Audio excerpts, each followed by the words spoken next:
Good morning, everyone. It's Rashida, and I'm here today with one of my favorite people.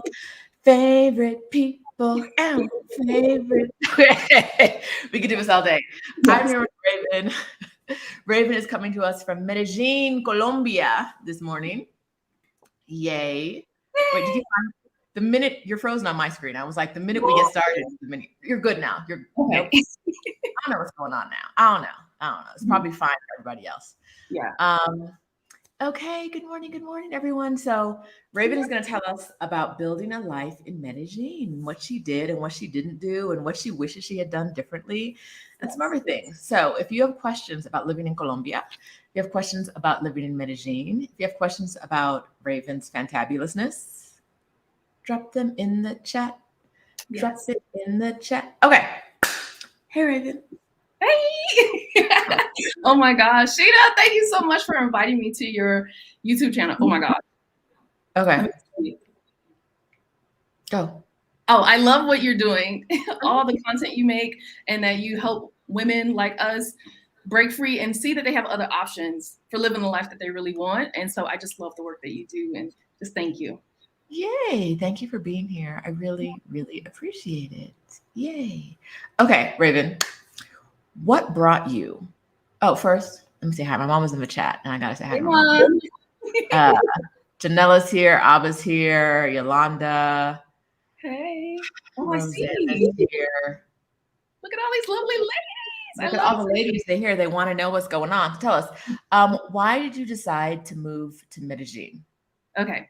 So 2007, I was working as a fraud investigator for Deloitte & Touche.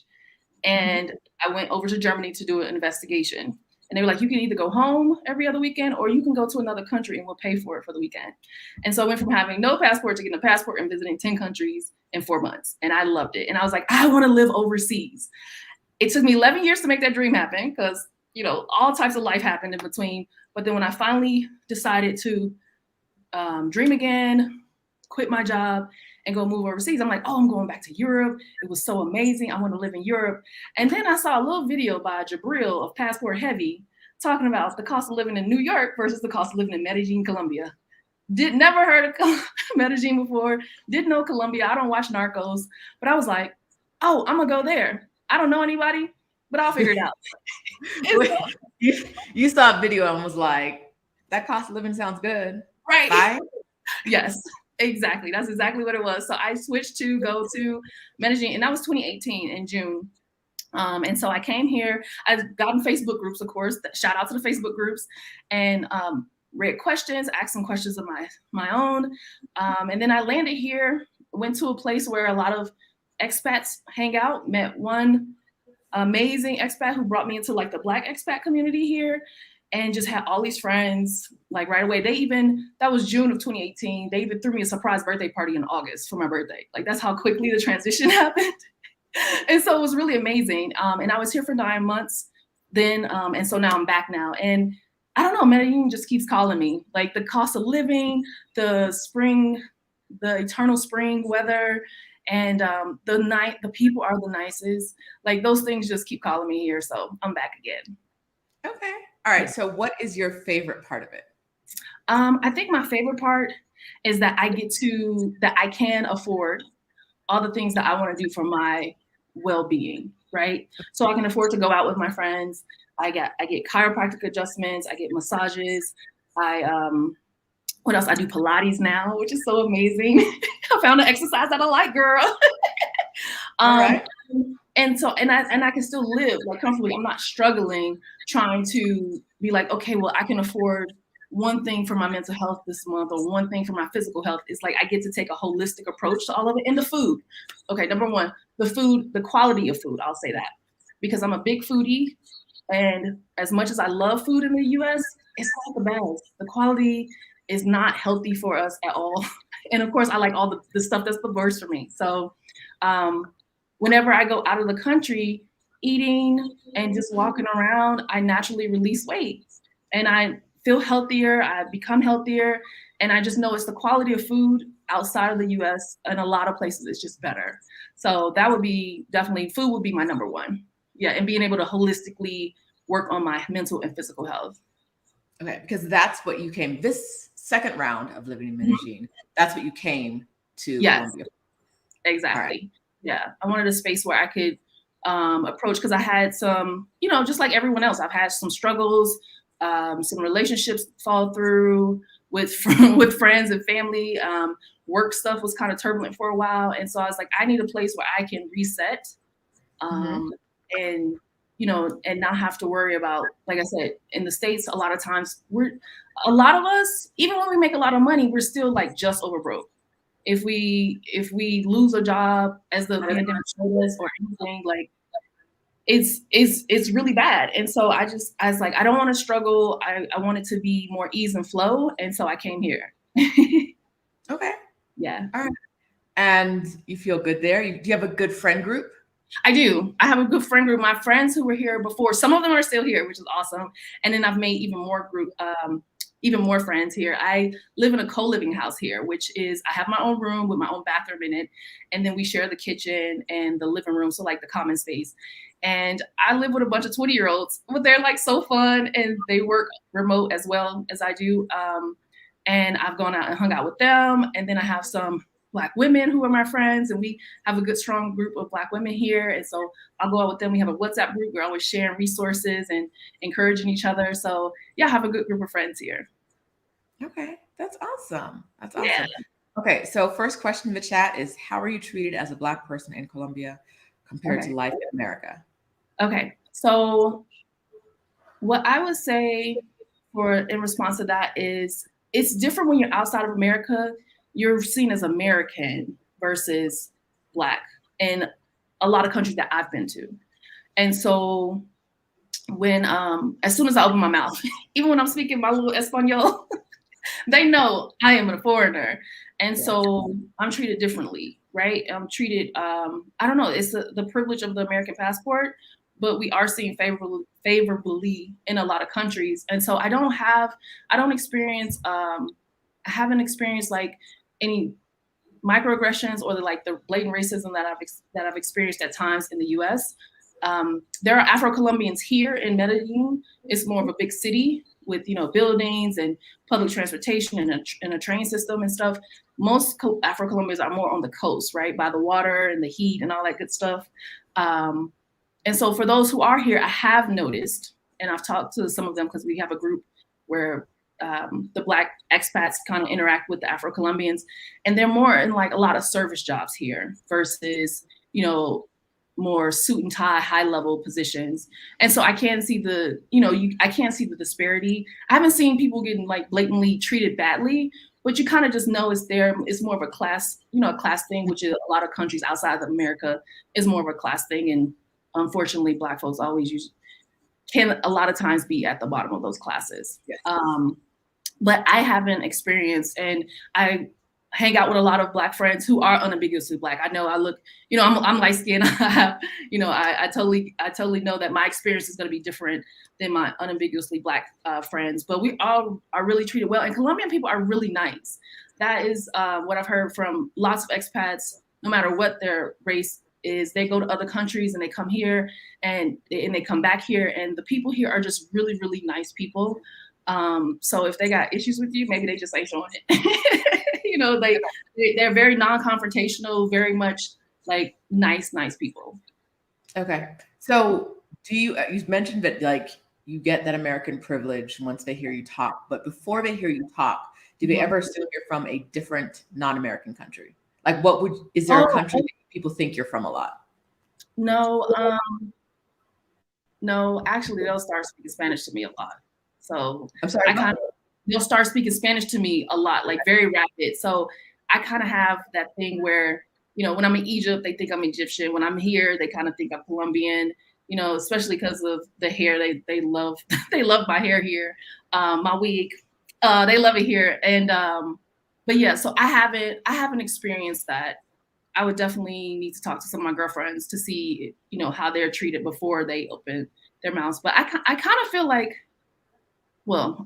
for me, you can kind of tell that I'm not from here. Like, I don't know how to hide like my features where I look like I don't feel like I blend in here or kind of anywhere. Yeah, most Americans don't. Yeah. even You on the can spot tribe. it. Yeah, you can Right. spot it. Right, because I wear sneakers, gym shoes, and t-shirt. That's like the uniform here in Medellin. And even when I wear that, I'm still very much aware that I'm not covertly sneaking in. But I feel like I do remember some of my friends saying that they think they're Afro-Colombian, but I don't know if it was a bad thing or just they speak Spanish to them because they think they're Afro-Colombian, right? Before they open their mouths. Yes. Okay. Yeah. All right. More questions. Are you still working an American job while there? Girl, you know it. I wouldn't have it any other way for me personally. I had this fantasy like, oh, I'm gonna get me a European job and it's gonna be so great. And my housemate from London, he was like, London don't pay. He's like, American companies pay. That's what you need to work for. So I work for an American company here, and that allows me the luxury to not struggle for sure. Yes. Yeah. But you've worked for this American company for a while, right? I have. I worked for them for a while. And I did when I first got here. So when I quit my job back in 2017 and then moved here in 2018, I didn't have a job for 3 months. And then at 3 months, I was like, okay, I don't want to run through my savings too quickly. So let me get a job. And I got a job. He was an American guy, but he had been living here for years. And he hired me at a Colombian pay. It was like $500 a month it's supposed to be part-time. It was full-time work. And girl, when I tell you I ain't never worked so hard, I was like, okay, no, this isn't gonna work. So fortunately, I was able to, a friend of a friend connected me to my current company that I work with now back in 2018, and I've been working with them for a while now. So it was great. Yeah, that is definitely, if you're gonna work, I know some ladies want to take a sabbatical and not work for a while, but if you're going to work remotely, thank you, Anissa. If you're going to work remotely, you can't be having something now. No. Bring it. Look, mimosa, y'all. She bring your mimosa. She's not gonna get on camera. Bring it. Come on. But I haven't taken my twist. Nobody cares. Nobody cares. Well, You say hi. We can't be friends. We can't be friends. So tell everyone who you are because they see you in the chat. Yes. I like it in here. Yeah. My name's Anissa. Yes. Looking rough, thanks to Rayven and Cheetah. Also known as Greenwood Globetrotter on IG, but I'm about to change that to my actual name soon because I'm not hiding from my colleagues anymore. Right. She's fun now. Yeah, she's fun and boy. So I'm going to to my actual name. So if you guys want to know, here in probably about an hour, that will be changed to my full name. But you're visiting? But I'm visiting. I'm here in Medellin. Yes. Yes. Right. And you were in Tulsa just 2 weeks ago. I mean, it's not home, but I'm exploring, trying to figure out where I want to set up roots, you know? Miss Mann went to the Exodus Summit this year. And now look at her. Yes. And she used what she learned there to come live here. She learned. And now a few months later, here she is bringing mimosas to Rayven in Medellin and it ended up on camera on accident. All right, I'm going to go make myself a mimosa. See y'all later. Bye. I'll be in the chat. See you. All right. So we're going to see her in the chat in a minute. But this is what it is. This is okay. So a lot of people think that if you go travel the world alone, you're going to be alone. And there's all this community out there, right? There's all this community out there, especially if you love Black women. If you're a Black woman who loves Black women, we are out here. We're like, hey, girl. Yes, living our best life. The thing I love about being overseas is it's so much easier when you see us, right? To make friends, in my opinion, because it's like you speak English, I speak English, let's be friends. Whereas if we were in the States, it's like you live in New York, I live in Atlanta, we don't have anything in common, even if we did meet each other, because I work this job and I do this and I hang with these type of people, and we wouldn't even be friends. But out here, it's like literally, me and this got stopped in the mall yesterday by this guy who happens to be went to school in Oklahoma, and he just heard us speaking English in the store and came over and started talking to us, and now we got another new friend. So it's like you are not alone. Even though you solo travel, you will not be alone unless you want to. Now, for those who love their alone time and just love themselves and don't ever want to deal with people, you can do that too. But if you want to have friends, you can make friends for sure. Yes. I was in a bar the other day, Never happened, but it happened. And I met a guy who was a lawyer who lived in the same town. He lived in Columbus, Ohio. I lived in Columbus, Ohio for 10 years. He lived in Columbus, Ohio for a number of years. Nice. And I was like, we must have like 1,000 friends in common. So he's on Facebook. So we matched each other on LinkedIn. And I was like, you know all my people. Like one of your very, very good friends, I officiated his wedding. Like, oh, that's so cool. And so that's what's out there in the world waiting for you. Right. New people, definitely. Like you don't want to meet the same old people. The new people are out there too. The locals from other countries, they're definitely there. But you also like get to meet cool people who are hanging out, who you have mutual friends with. That it's wild and you just never cross paths. Yes. Right. And this was like she added him on IG or Facebook, and she was like, "We have 25 people in common." She posted a picture, didn't even put his name, and the guy commented on this picture like, "That's my boy Drew." Da da da da da. And it's like it's such a small world, so you meet new people, and the great thing about meeting these people is they love to travel too, and they'll share stories, best practices, and may even travel with you. So it's been a lot of fun. Yeah. Another great thing about it is that people will be like, "Oh, you're in so-and-so city?" This is what Rayven did a while ago, and I've done to her before too. Yes. My girl who I met in this city is there now. You two should meet. Yes. Yeah, we do a lot of that. Yeah. There's a lot of that. Like, I'm a traveler, you're a traveler, you're in one city. I know 600 people in that city. Y'all should meet. And now you have friends if you want to go to dinner, or you have people you don't ever have to see again in life, because that's what cities are like, right? Like, if you want to see somebody, you do. If you don't, you don't. It's true. Yeah, especially in big cities. Yeah. You don't have to see them again. Yeah. Miss SMA9 says, that's what I was wondering. Am I going to be alone? Not if you don't want to. Not if you don't want to. Like so for me, once I was in a city for more than like a week, like if you're bouncing to a new city every week, if you don't tell people where you're going in advance, it's harder to not be alone, because they're like, you don't have that friend group waiting for you.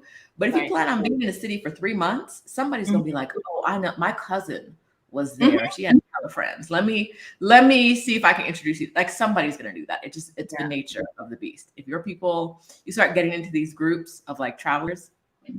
Or even the Exodus Summit group. If y'all are not in the Exodus Summit group, that is a great group of American Black women who are traveling, doing big things. They're taking sabbaticals. I've seen so many posts in there. Oh, I'm going to Portugal starting in this month. Does anybody else want to go? Or anybody else going to? Or, I'm here. Anybody else here? So you don't have to be alone if you don't want to be. No. So I'm going to drop the link to that right now. Exodus Summit. That's a Facebook group. It's for Black women only. So love it. I love traveling. Love it. You're in Medellin. I'm also hating on the people. So I want to go to Medellin. Never been. And I've never been to Portugal. So all these people, like you said, the Exodus Summit Facebook group talking about they're in Portugal and they're going to Lisbon. I'm like, and I'm hating on you because I've never been and I want to go. Yeah. There too. And so you get a lot of inspiration from groups like this. You get a lot of like, oh, I mean, you went there and you just showed. Here's the thing. For a lot of us, it's the idea that like you just show up in another country and you're going to be okay. Like that. I was like, yes. It helps when there are other people right? Or people who you've seen do it before. It helps. People look like you. People who look like it's you. It's so easy to see all these blogs and, love what our Caucasian sisters and brothers are doing. But it's so, when you that's all you see and you don't see people like us, it can be like, I can't go there, or, oh, it's probably like way too expensive and undoable, or, oh, I probably won't meet anybody. But once you start seeing us, like for me, when I first started my journey, I was following Glow and Jabril like crazy. And they really, and then I would see other things too on YouTube and some blog posts, which is why it's so important you share your story, because you're going to inspire the next person to get up and go. Even if they just go for vacation, they don't have to necessarily move, but you can do a sabbatical, you can move, you can just go on vacation.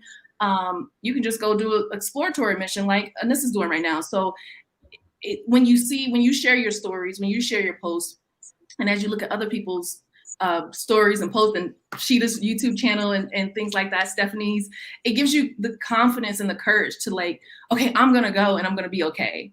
And even when you experience some obstacles, because I experienced obstacles when I first got here, more like frustrations, you push through and you make it work, and it's all work outable. So figure outable.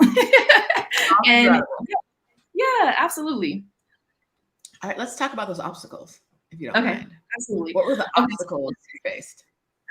So mine was the biggest thing, because I romanticized it a lot of it when I first got here in 2018. I was like, oh, I'm gonna go. It's gonna be so amazing. It's gonna be cheap living, and I'm gonna get to, you know, eat and go out and all this stuff, and it's gonna be great. Nothing's gonna go wrong. The only frustration I'm gonna have is that I don't speak fluent Spanish, so that part, you know, will be hard. But other than that, it'll be fine.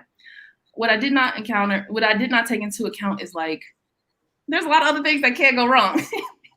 So when I first got here that first week, I had into my apartment. I had to go to the hospital, but because I had breathing problems, this, you know, being this high altitude, and also I had asthma, I didn't take that into account at all. And I had gotten, I don't know if I got it right before I left the States or when I got here, but I got an upper respiratory infection. And so I had to go and do some, you know, breathing treatments and some IVs. I was probably a little dehydrated as well. And then my debit card started working and I didn't have a backup. So I didn't take into account that all the, you know, these other things could go wrong. And I'm like bawling and crying, like, oh my God, I just need to go back home. This means I shouldn't be here, da, da, da. And my friend talking about the ledge was like, no, you've been dreaming about this. You've been wanting to do this for months. You're finally there. You just have to push through. You know, and I'm not a fan of like just telling people to push through everything, right? Just deal with it, push through, you know, endure the pain. But some things, I think that was just a transition, right? It was transition challenges, a little lack of planning, because I do fly by the seat of my pants. A lot of decisions I make and things I do. So, you know, some of that was like, okay, Rayven, if I would have researched, I would have known like, you should have a backup way of paying things. You should probably get your health check right before you go out to make sure everything's good. You know, so those things I could have kind of planned for a little bit better. But I stayed, I worked through and met a great group of friends after that. And, you know, things got definitely better. So, and it helped me grow as a person. So this time when I came back, girl, my debit card then got stopped again. This is so funny. 3 years later, and I don't even feel stressed about it. I'm like, it's going to work out. I do have a backup and everything. So I'm going to get that situated. My friend, she's coming down the end of this month. She's going to bring me my debit card. It's fine. You know, but I learned, I grew, I'm not even stressed about it. And so that situation really helped me grow. Another thing that I didn't account for, another obstacle or challenge, is that when you're a gringo, well, I think as when you're a person, but definitely when you're a gringo and you don't speak the language, especially, there people are going to try to take advantage of you as far as, you know, some of the street vendors and not giving you the right change or not wanting to, you know, or tell you it costs way more than it actually does. And so that's what it definitely helps to meet the local people so you can get to know the culture and experience it in a different way.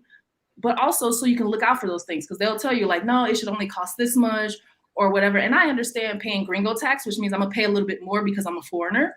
I understand that. But if I'm paying 5-10 times more just because they know I don't understand how things work and I don't speak the language, then for me, that's when I want to be like, I need to learn Spanish so I can curse people out. Not so that you understand the prices or everything and you get the right person out. Listen, I feel that. Yeah, but my Spanish is better, but I still need to work on it, girl. Listen. Mm-hmm.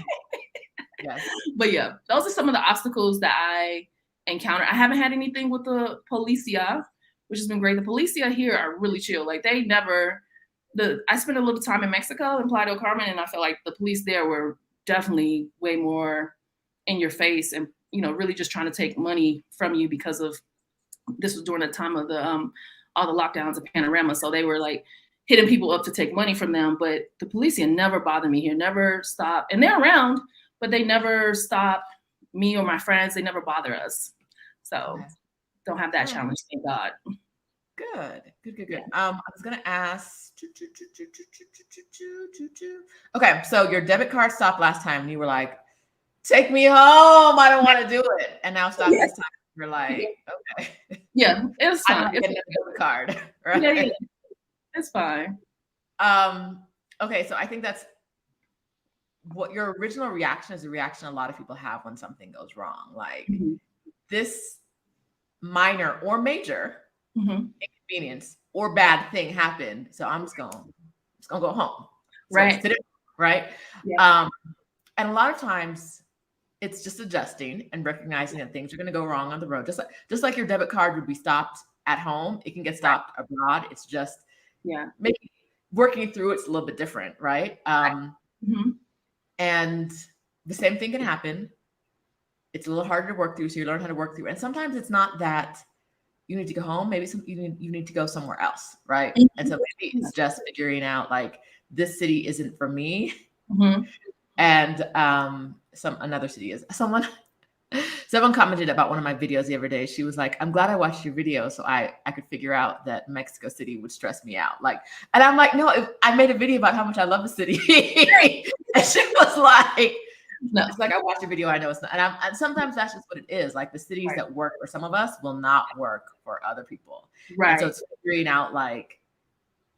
Sometimes it feels like, oh, everybody loves this city, so something must be wrong with me if I don't love it. No, it's just you need to find your city, right? Find your city. Yes. That's what I was telling my friends, because when I came here the first time, I was like, people raved about this place, but I'm not sold. Like, it's cool. It's not the worst, but the things that I like really wanted the most, like food, right? Okay, so I'm a foodie. Food is very important to me, but Colombian food in Medellin is not the best. It's a lot of flavorlessness going on here. A lot of unseasonedness in the traditional regular Colombian food. So people are like, oh, it's only $2, $3 for a meal. Yeah, but that meal ain't gonna have no flavor. And they don't like anything spicy. They don't really do anything like super flavorful. I've even tried my friends that I have that are Colombian. I'm like, oh, try this hot sauce. They're like, no, they don't do spicy. And so I'm like, oh my gosh. So how I've gotten around that is I have to go to places to eat because Rayven don't cook. I choose not to. I don't want to cook. I want to just go eat somewhere, and that's fine. That's a lifestyle I set up for myself. But I go to the more not cheap $3 restaurants. I go to, I got a burger, fries, and gin for $8.65, right? Ooh, so expensive. Very expensive, girl. Or I'll get a pizza and the best sangria, girl. They put vodka in the sangria and it be having you lit. It's so good. It's like $14 and some change for this whole pizza and the sangria. So I have to go to places that cost a little bit more because they're going to have flavor versus just the most inexpensive, what you'll probably see people blog about. Oh, this is so cheap here. It's like $4 to eat every meal. And that has not been my experience because my taste buds are a little bit more, they like flavor. So yeah. So, great point. I see it all the time. And we're going to talk about your budget, but people are always concerned about like, how much does it cost? How much does it cost? And sometimes it's kind of a race to the bottom. Like, let me go to the cheapest place. Right. But you don't necessarily know that you're going to want to live like these cheap people, like the cheap prices. You don't know that you want the cheap price lifestyle because the people who are saying, like, to your point, you can get this whole meal for $2 aren't telling you that it tastes like white rice, right? Like they're not telling you. Right. Or maybe I'm fine with that. Maybe some people like food that's just plain and bland, and and that works for them. But for me and for a lot of my fellow sisters and brothers, we like flavor. So the first thing my friend told me when I was coming out here in 2018, he's half Mexican, half Puerto Rican. He said, bring seasonings, bring hot sauce. That's what he told me. I was like, you got any tips? Because he had lived out here before. He's like, bring seasonings, bring hot sauce. And I was like, oh, okay. Okay. And so, yeah, you definitely have to see who you're getting information from online. That's, again, why it's good for us to have representation of ourselves because, culturally, we just have some differences, Yeah. And so it's good to get that information because, people will send you off thinking, oh, I'm only going to spend $2 a day on food. And then you get here and you're like, I'm spending $10 a day on food. Right. Yeah. Right. Okay.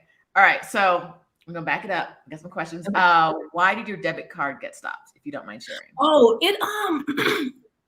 I don't know why. It was Capital One, and I don't know if it was because, again, Rayven flies by the seat of her pants. I might not have told him I was going to be out of the country or something. So I don't know if it came through as fraudulent activity or what, but it stopped working for me. And it wasn't even so much that it stopped working. That was the biggest issue is Capital One refuses to send me a debit card here. Again, that's the card. This time it got stopped. It was compromised. Someone used it fraudulently, and I called in and canceled it. But they still won't send it to me here. They have to send it to the States. That's their policy. My other card, which I got after that last experience, was the Schwab card.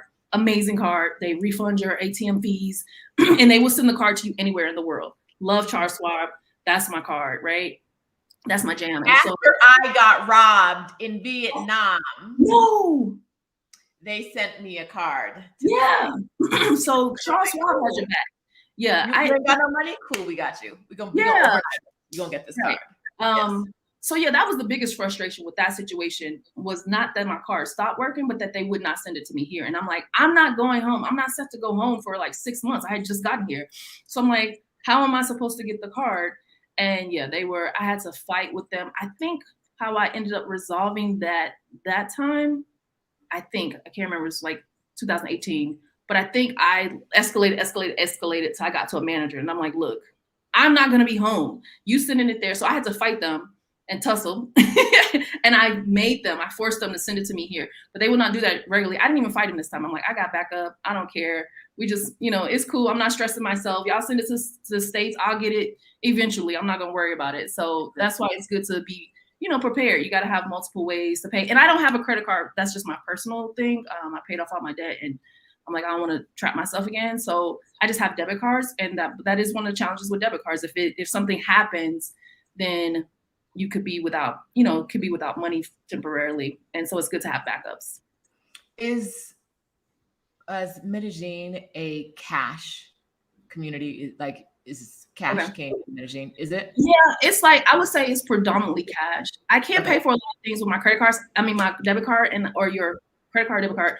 I like to do that just so I can better track. Because when I take money out of the ATM, girl, who knows where that money went? Who knows where the money went? I take money at the ATM and it's like, I don't know what never happens. It never happens. ATM. So I try to use my card everywhere that I can. But there are places where, like, I went a place 2 days ago. Oh, amazing. It was this pistachio chocolate eclair that was amazing. It was so good. And I had a steak there as well. Anyway, I went to pay and they were like, oh no, we only take cash. And I was like, Rayven doesn't carry cash. I just happen to have money on me, but I usually don't. So it's good to, I would say most of my friends here, they carry some cash with them and then they'll use their card everywhere else. And I personally try to use my card, but you'll find a lot of places here. So it's good to check, if you're going somewhere, or once you get somewhere, like, okay, do I have is it cash or can I do tarjeta? They call it tarjeta here for the credit card, and do it that way. But a lot of places, you can't go wrong with cash for sure. But I just like to, for my personal one, track where I spent my money. Even if I spent too much, I'm like, well, I see Rayven has an eating problem this month. That's usually what it is. Those restaurants had a charging problem. That's what it was. They had a charge me for food I ate. How dare they? What is this? And that much, even if it was only like $5 a meal, that adds up. It does add up. Why is this math still mathing? Like, why when I eat, why when I keep spending, does it keep adding up? Why is it not zero? Right. Like, where's this? Give me the new math. Right. New math. All right. I'm trying to go back in the comments and see what we missed. Someone asked you about safety. Do you feel safe there? I get that question all the time. So I will say, I feel safe here. Now, there are things that again, Facebook groups helped me with this. It told me what things to look out for, because anytime you go somewhere where there's people, there's usually some type of, crime, and you have to be aware of the safety. So the major things that happen here in Medellin, Colombia, are cell phones. They will steal cell phones like crazy. And a guy roll up on you. You'll be standing on the corner on the curb, and they'll just ride by on a motorcycle and snatch your phone and keep going, not even stopping. Or I have heard of some people being rode up on a motorcycle and a gun pointed at them, and they take their phone. I know it's scary. It's super scary. I'm not downplaying that at all. I have not had that happen to me, but as soon as I learned about that before I got here in 2018, I made sure to take precautions. So it took me a little while to learn the lay of the land, but I would put stuff in my phone and have the directions, and I'll have headphones in my ears and just have literally, if you just have it in your pocket or you have it in your fanny pack, nobody's going to run up on you pat you down and force you to give you everything. They just want what's easy. So they'll just snatch whatever's out in plain sight. So they tell you, do not have your cell phone out. And don't wear like gold chains, and like some guys will come here and they have all this gold and diamonds and all that stuff on. They're like, don't do that. And then for the guys, they have this thing called, I can't remember the name of it, the Spanish name, but it's like a zombie drug. And so it's usually the guys will go to a bar, some beautiful girl gets them by themselves, starts talking to them, and gives them a drug in their drink. And it turns them into, they don't remember anything. They'll wake up a day or two later, they don't remember anything, but she cleaned out their ATM or she cleaned out their apartment of their valuables. And I'm like, wow, it's interesting that I'm glad I'm not a guy. I'm like, it's good to be a woman, because I'm not saying it doesn't. Barely. But right, in that case. But sometimes it works out. They usually do that to the guys because the guys are enchanted by the Colombian women, right? And I'm like, dude, if she's speaking to you and she's gorgeous, she's probably about to rob you. If she's out of your league, right, your pocket's gonna be a little bit lighter in the morning. Yes. So I do have to. But other than that, like last night I walked and there's a home, and then I walked home, and it was like 11 o'clock. It's dark, and I might have walked maybe 8 blocks, and it was fine. And so overall, I feel safe. I live in an area of Medellin where you can walk everywhere. Poblado, which is where a lot of people go, especially when they're visiting, but it's a lot of gringos that live there.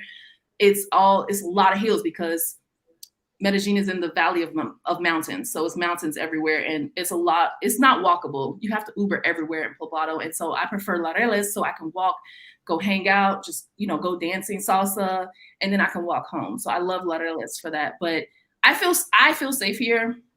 I just know that some people, they can definitely be like, oh no, they don't want to walk around having to worry about their cell phone. And I get that. When I was in Mexico, I didn't have to worry about that at all.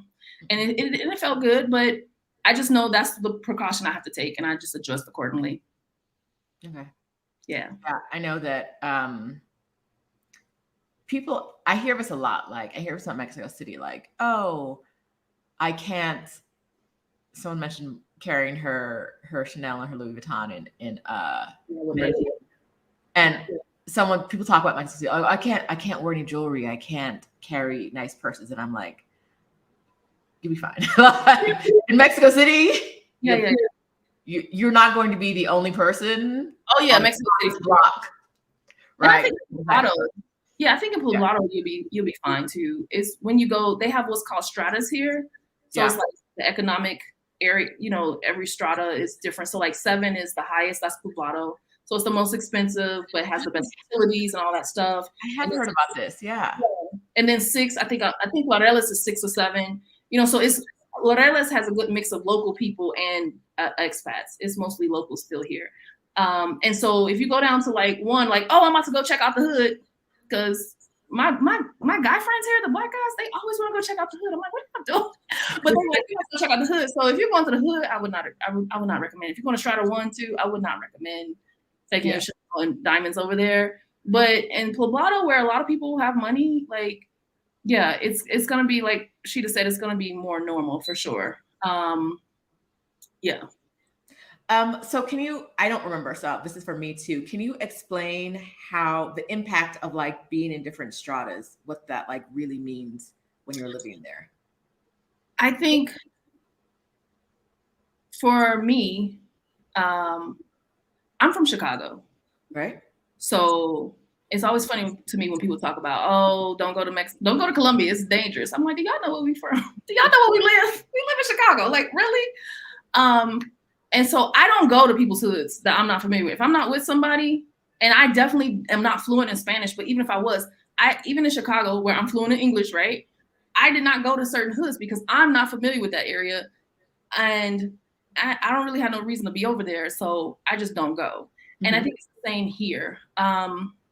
The impact as far as, I don't know, people kind of stay to their neighborhoods. I mean, they move around, they go work and everything, but it's not a lot of like, oh, we're going to go hang out over here, or they're coming here to hang out.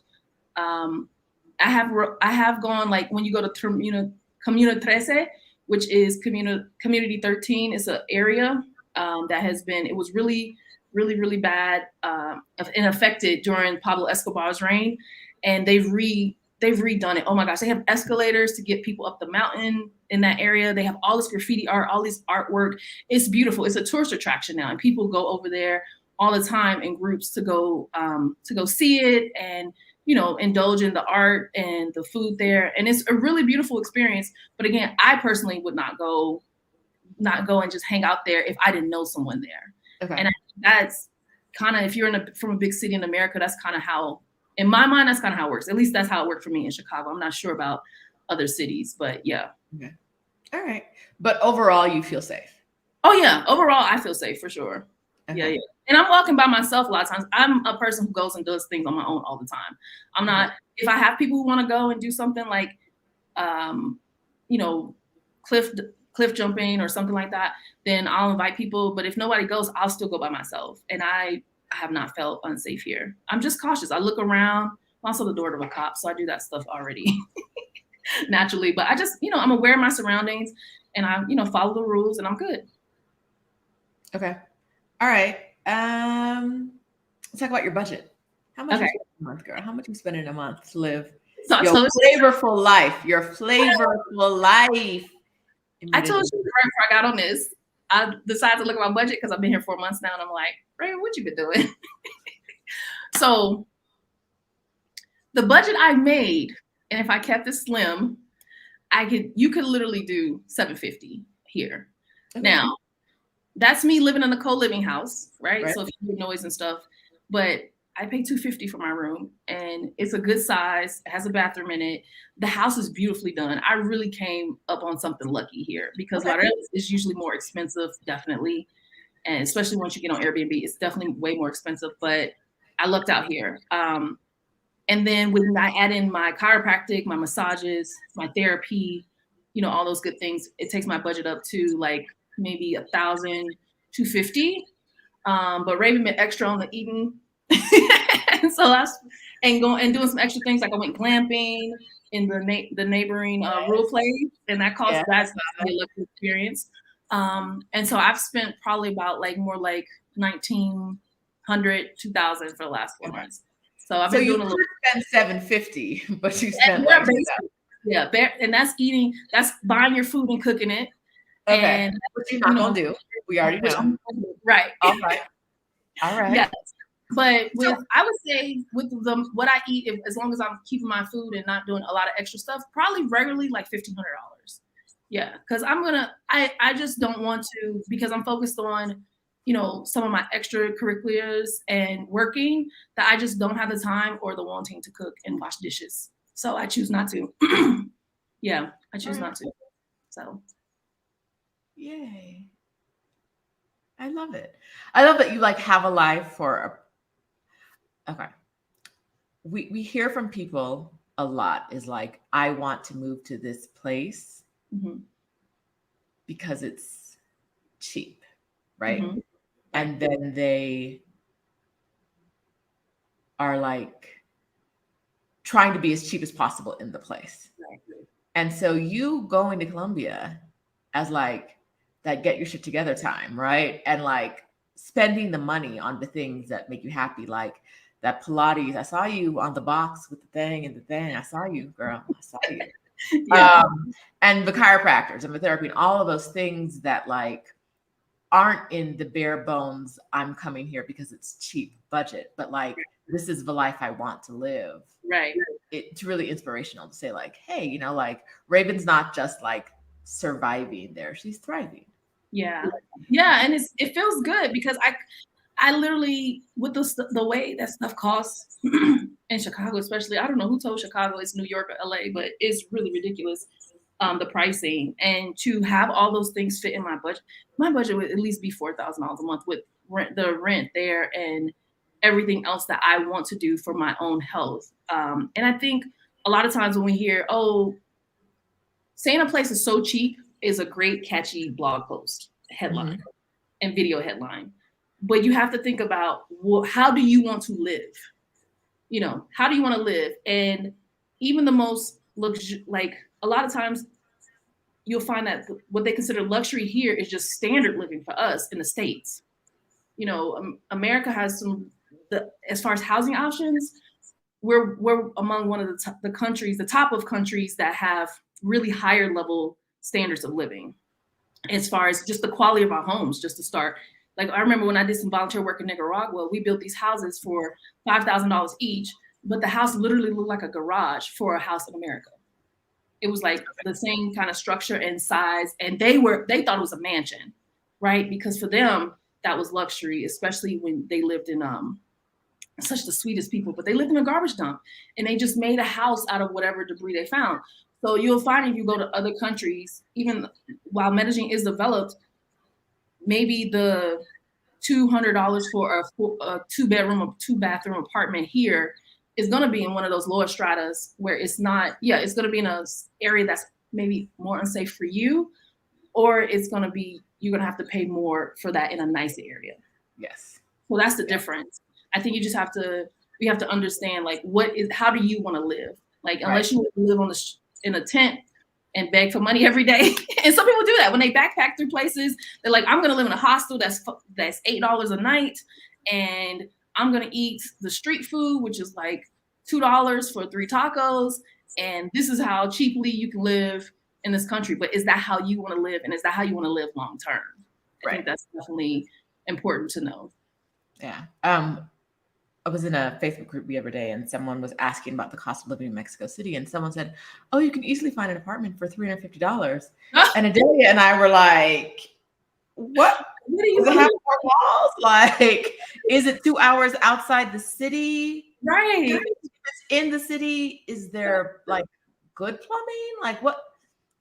Like, yes, you can get an apartment, but when people are going on and on about how cheap a place is, you definitely want to know how they're living. Like, show me photos, right? Like, show it to me on the map. Where is it? Where is it? Because yes, you can find something here, something that's probably not terrible for $350, but it's going to take you like 2.5 hours to get into the center of town. Yeah. And you can find a place. My girlfriend, she had, I don't know if it's that cheap anymore. The other thing that happened from the panorama is that a lot of places went up in prices, right? Everything across the globe, things start costing more. But when I was here the first time, my friend, she's incredible. She found a 1-bedroom apartment, and it was $350 a month in Laureles, and that's a good price, but it was unfurnished. So she has to go out and buy all this furniture, and to get it made to her custom specifications and quality, it cost her money. Because here it's like, if you just, a lot of places, they have very hard beds, very hard couches. It's like basic furniture. So again, to get the type of housing that you want, you have to just, that's the question I would be asking anytime someone's telling me, oh, it's so cheap to be there. It's so cheap. Like, how are you living? What your couch feel like? What your bed feel like? What your pillows feel like? Like, those are really important questions, because y'all know, us Black women, we like comfort. We deserve comfort. We like comfort, though. We want our house to look nice. We want it to feel good when we're there. And especially because I work from home, I definitely want my place to look and feel nice. And that will definitely cost money than just the cheapest option ever. Yes. Yeah. I sat on like at least 40 couches before I found one that didn't feel like plywood. And then for it. Fabric. There's no cushion. It's just a piece of fabric over wood. I was like, how do we sitting on these? Because I plan on like lounging all day, and this is not a lounging couch. This is like a sit down, talk to you for 3 minutes, and then be out couch. And that's not what I'm looking for. So it's important that when people go on, like when people talk to you about their cost of living, it's important that you have some context. And I try to be really clear here about what my cost of living means for me. Right. It's not a hard bed or a hard couch. It's not at all. And I love that you're realistic, because of people we all want to, if you're putting out content online, you want content that's going to be spread around. And so it sounds good to say, oh, you can live here so cheaply, and you can, eat so cheaply here. But realistically, is it the type of life that you want? And then as soon as they start telling everybody it's so cheap anyway, everybody comes in and raises the prices anyway. So now we all pay more. So saw that woman say $350, and I was like, no. Like, I don't think you live here. I think you might have seen that somewhere online because of the way the conversation is going. I don't think you actually live here. And those people get real hurt if they come down. And these people sound like they were coming down with families. You and your family aren't going to like what you find. Please. I talked with Anissa about this yesterday. Please, if you have a family, go see for yourself first. Visit. Make some connections. Make sure you can find what you're looking for. Do not pick up your family. I know it sounds good. I just picked up my whole family and moved here. You will be so disappointed if you at least don't go plan and look for yourself first, because a lot of times if you're just looking at what people sell you online and you don't know someone there personally who's like showing you places and researching for you on the ground, you will have uprooted your whole family. And that's a lot for kids, even your spouse. Like that's a lot to uproot your whole family and taking that. I don't have any children. I don't have a spouse. But Lord, I've moved so much. And I have friends who have families that live in Mexico. I know a couple families here, and they visited many times before they came down here and moved their family. It's not just we can just up and go, because moving can cause grief. And you don't want to inflict that on your family if you're not sure about it, right? We're never going to be 1,000% sure about any decision, but you want to be mostly sure that this is the move for us, and everybody's on board with it, versus, oh yeah, I think it'll be great. I heard that families do well here, and oh, we can get into school. You get down here and you can't even get into school. Like, what? You don't want to do that. I've seen that happen to people, and I would hate for that to happen to you and your family, for sure. Yeah. I think the biggest trap I see online is, oh, I heard, Black women love it there, or families love it there, or it's great for kids. Yeah. It's like, possibly, right, but maybe not for your kids, right? Like, you got to check all that stuff out. And sometimes I honestly don't think you need to check it out. Like, maybe you can for your family, but you have to have a family that is flexible to do that. You have to be able to say, like, we're going here, we're going to check it out. If we don't like it, we're going somewhere else, right? Yes. If you pay for that 6-month lease or that year lease, and you're there and you're in it and everybody hates it, right? You might not be able to get to pick the next place, right? Like, your family might be like, it's true. We tried. Goodbye, right? Yeah. Yeah. All right. What about the hammock? I don't know if we're talking about here. A lot of people here, a lot of the indigenous people here sleep in hammocks. Are you sleeping in a hammock, Rayven? No. Girl, my back. I am going to a chiropractor, y'all. I'm going because I have low back problems and neck problems from years ago that I could never. I've sat in a hammock maybe once, but I could not sleep in a hammock. Yeah. I can see why they do it. Go ahead. I can see why someone would do that in Playa del Carmen, because when I was there for a few months, it gets so super hot in the summertime that airflow. Yeah. You get the airflow underneath. When you sleep on a bed, and I was sleeping on the bed there, I would be sweating in my sleep. It's just so hot if I didn't have the air on. Like, I like to have the windows open and have the breeze coming through while I'm sleeping, but some nights it was just so humid and hot, I'd be sweating into the bed. So I understand why they do it, but I don't. I've never slept in a hammock. I cannot. Yeah. Have you visited or lived in Cartagena or Bogota or other Colombian cities? If so, how do they compare? No, I have not lived in. I just heard that Bogota was cold, and coming from Chicago, no, we do not do that. I'm going to Cartagena next weekend, actually. I had never been. I've heard great things about it. I did hear that it's very salesy, though. That's the one thing I have heard. Like, they're constantly pressuring you into trying to buy stuff, and it's more expensive because it's very touristy, but people still love it, and it's a lot more of our skin folk there. So I'm excited to go there. And also, and this is taking me to Palenque, which is a city that was liberated from colonization. They liberated themselves, and they were like the first out of everybody. I thought Haiti was the first, but they were the first.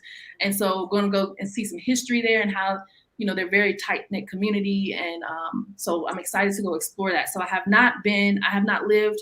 I don't really like super hot. That's the thing. I did some time in Playa. It was not for me. Once that summertime hit, the wintertime, it was bearable, right? I can go to the beach. I could walk around during the day. It was great. That summertime, I would go out for my walk at 5 a.m. and then I'm back in the house no later than 8 a.m. And then I don't come out again until like 6 p.m. because it is burning up. And I burn easily.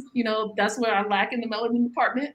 I burn easily. So I'm out here with umbrellas and stuff. I don't want to live in a place where I'm like, sweat is sweating. So I have not lived in Cartagena, but I have heard great things about it, and Santa Marta, especially too. Santa Marta is less touristy. You'll have my friends who live over there. They like living in Santa Marta much better. Visiting Cartagena and living in Santa Marta. Okay, yeah. Cool. Yeah, that should be fun. Okay, people are putting their business out in the streets. I'm not going. Go ahead for one night.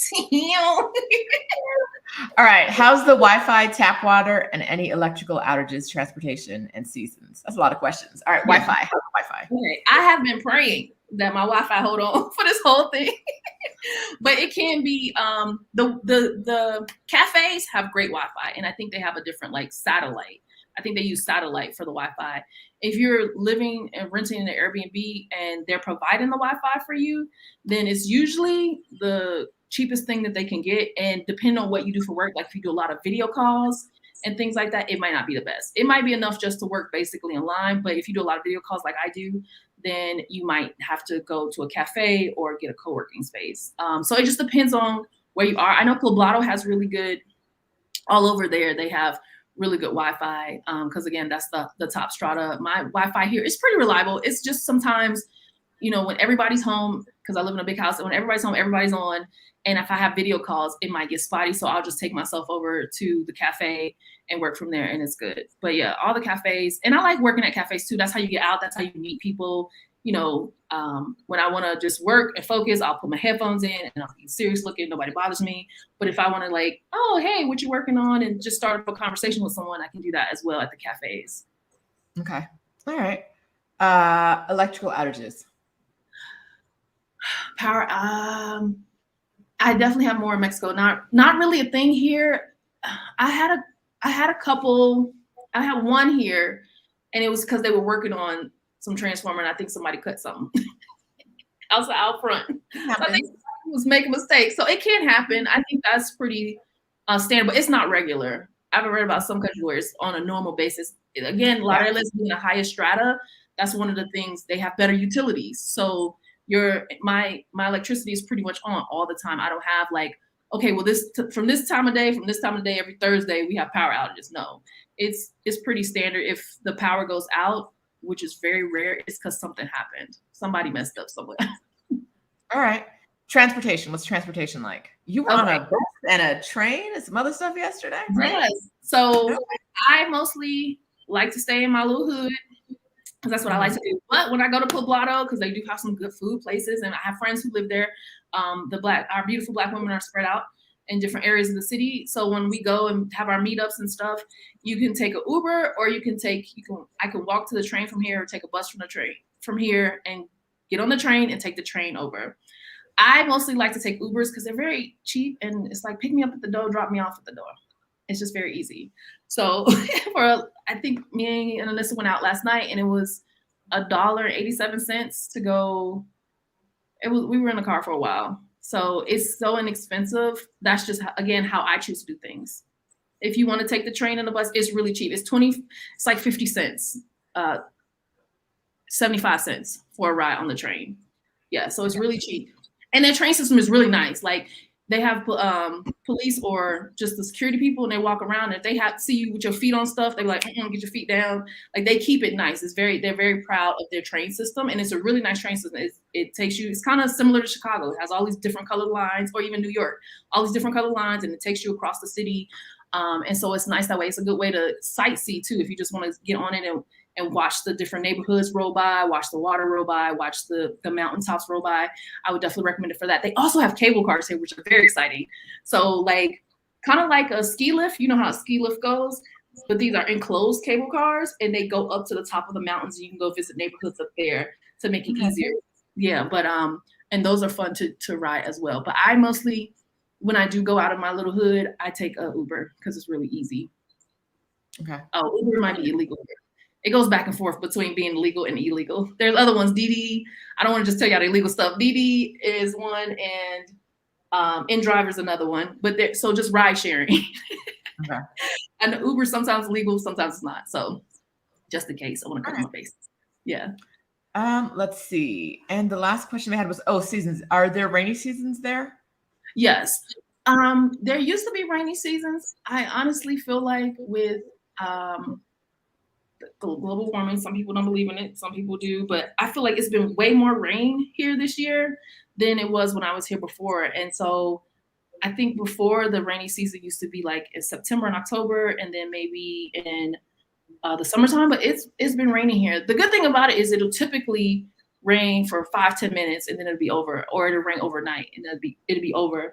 I've had maybe 2 days the last 4 months where my plans were disrupted. I couldn't go anywhere because it was raining, but typically it's fine. And what's so cute here is they have lots and lots of motorcycles. Oh my gosh, the driving here is crazy. They have lots and lots of motorcycles, and the motorcycles are just put on all plastic over their clothes and their shoes, and they keep going in the rain. They don't even care. And I was like, this is crazy. That was the first time I ever saw that when I came here in 2018. I was like, that's nuts. But yes, you do not have the right of way here in Medellin. I don't know about anywhere else in Colombia, but cars will run you over, people. They will speed up as you step out into the street. Please let the car go. They drive so crazy here. The cars don't get nobody right away. They hit motorcycles. They'll hit pedestrians. They do not care. Now, there aren't a ton of people getting hit all the time, but they just, it can be scary when you first get here. It can be a little bit overwhelming because you think, oh, I'm about to step off the corner. The car's going to stop. Not here. So you need to be aware of that. Yeah. You got to be aware of that. I think so. There are a couple of different things you need to be aware of. So, but we've talked about like when you're moving to another country, or even if you're going to visit there long term, like what's the car culture and walking culture? Because those can be very different. You talked earlier today about like getting correct change. Like that is going to vary depending on what city. Like in Mexico City, I don't have to count my change. They're going to give me the right change.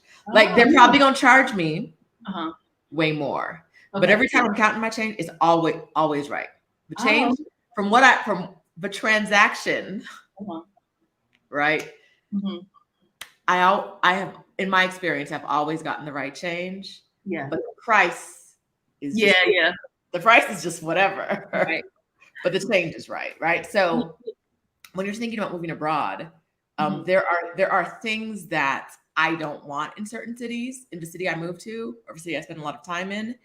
And I have to figure out like how I maneuver. Like I need to be in a city that has price tags on things. Like if every place I go, I've been to certain cities where every place I go, there's no price tag. You walk in a corner store and nothing has a price tag on it. And so the price is just whatever this person tells me it is. And it's easy to tell that I'm not from here. Right. It's easy.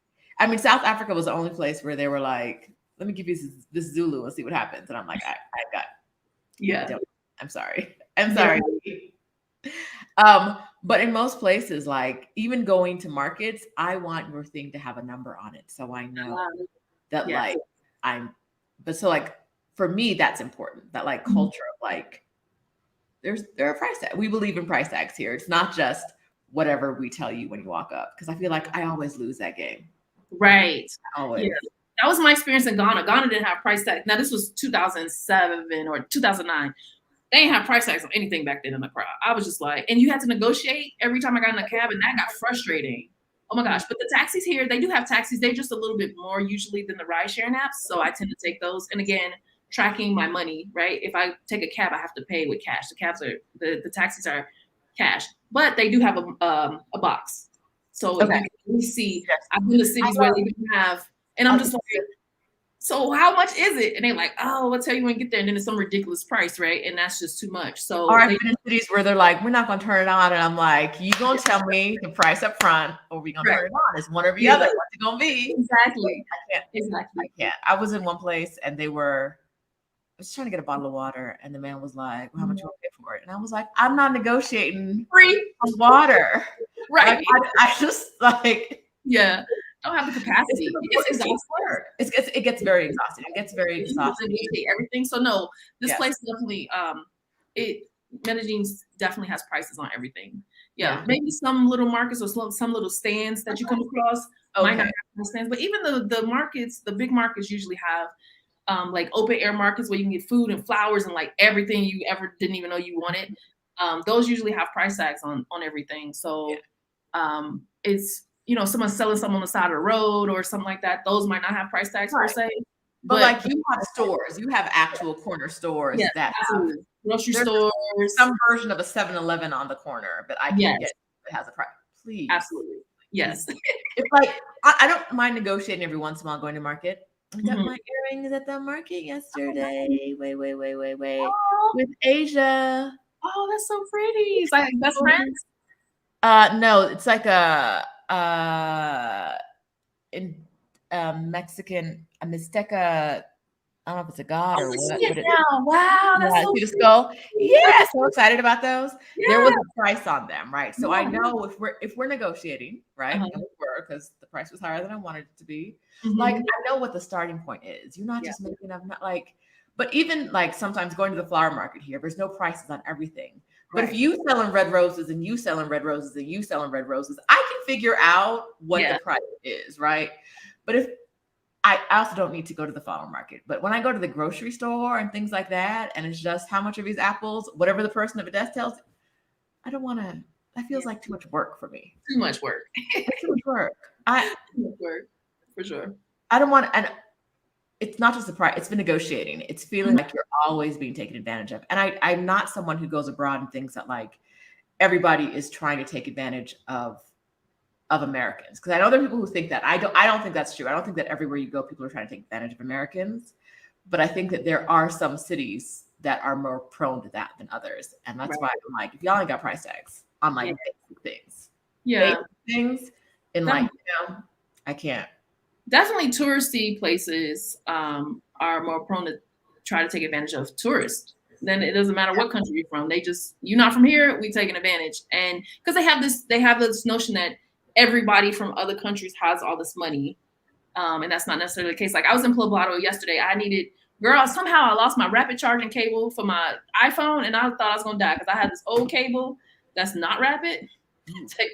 Once you get used to that rapid charging, I charge my phone. Okay, right? This is so petty. But I went to a more local mall called Monterrey. It was 130,000 pesos, which turned out to be like $33. So and the prices here all include taxes. That's the great thing. What you see is what you get. So it's like $33. It's a few more dollars. I guess with tax, it's the same thing as the States. It's $29 for that cable.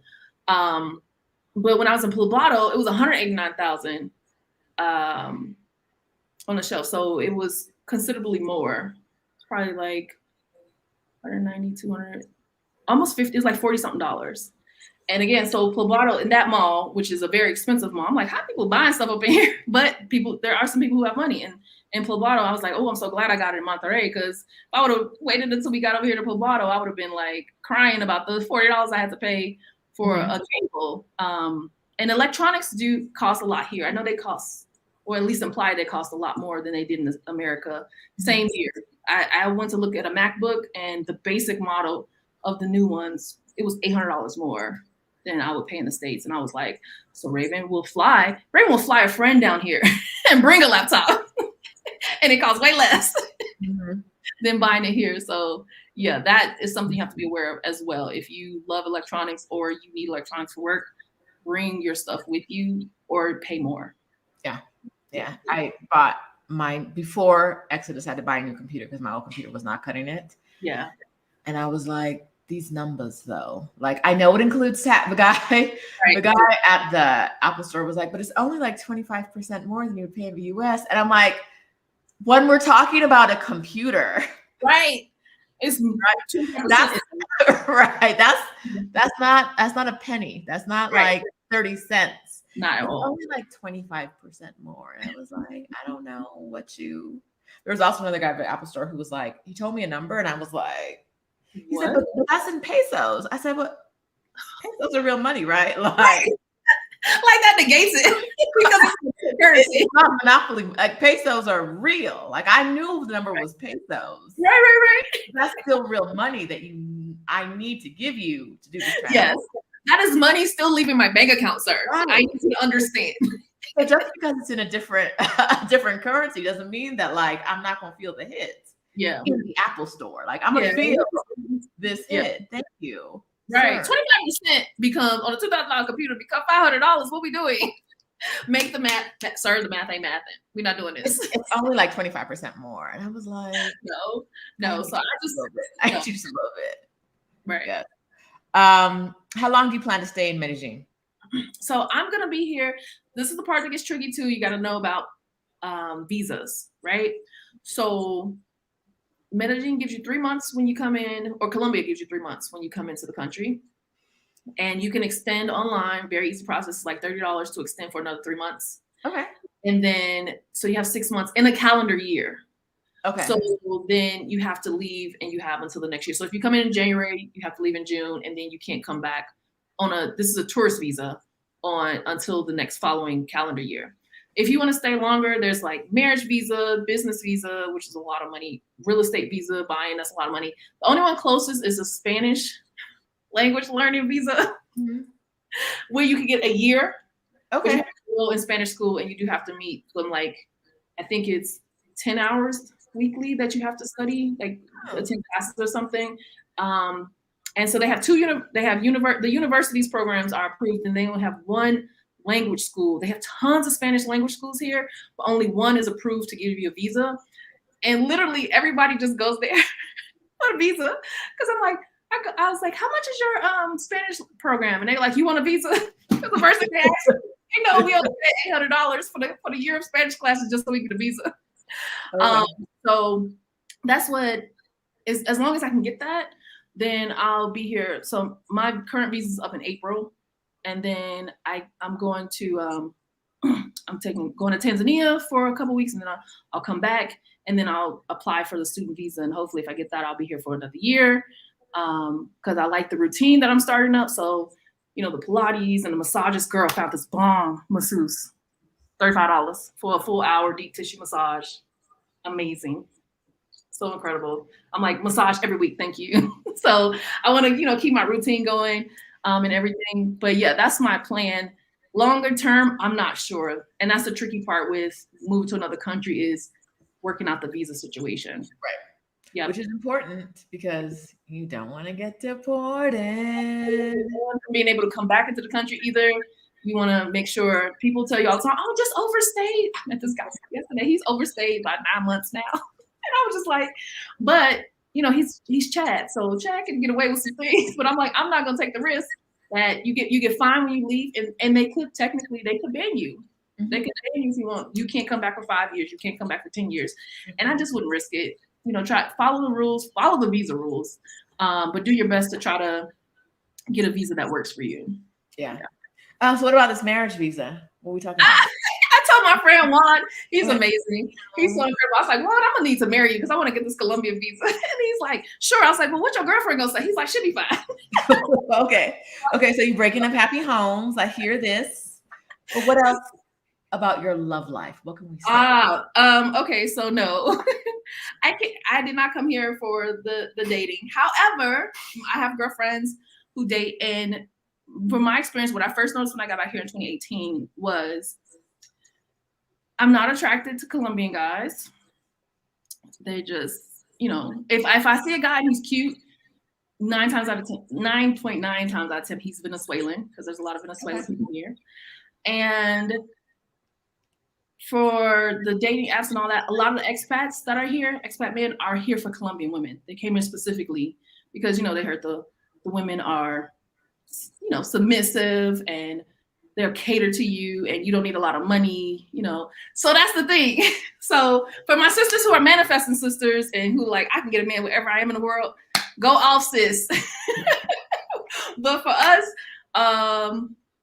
for others who are just kind of like, yeah, I'm really not the biggest cup of tea, which this second time being here, that's fine, because I'm working on myself, and that's great.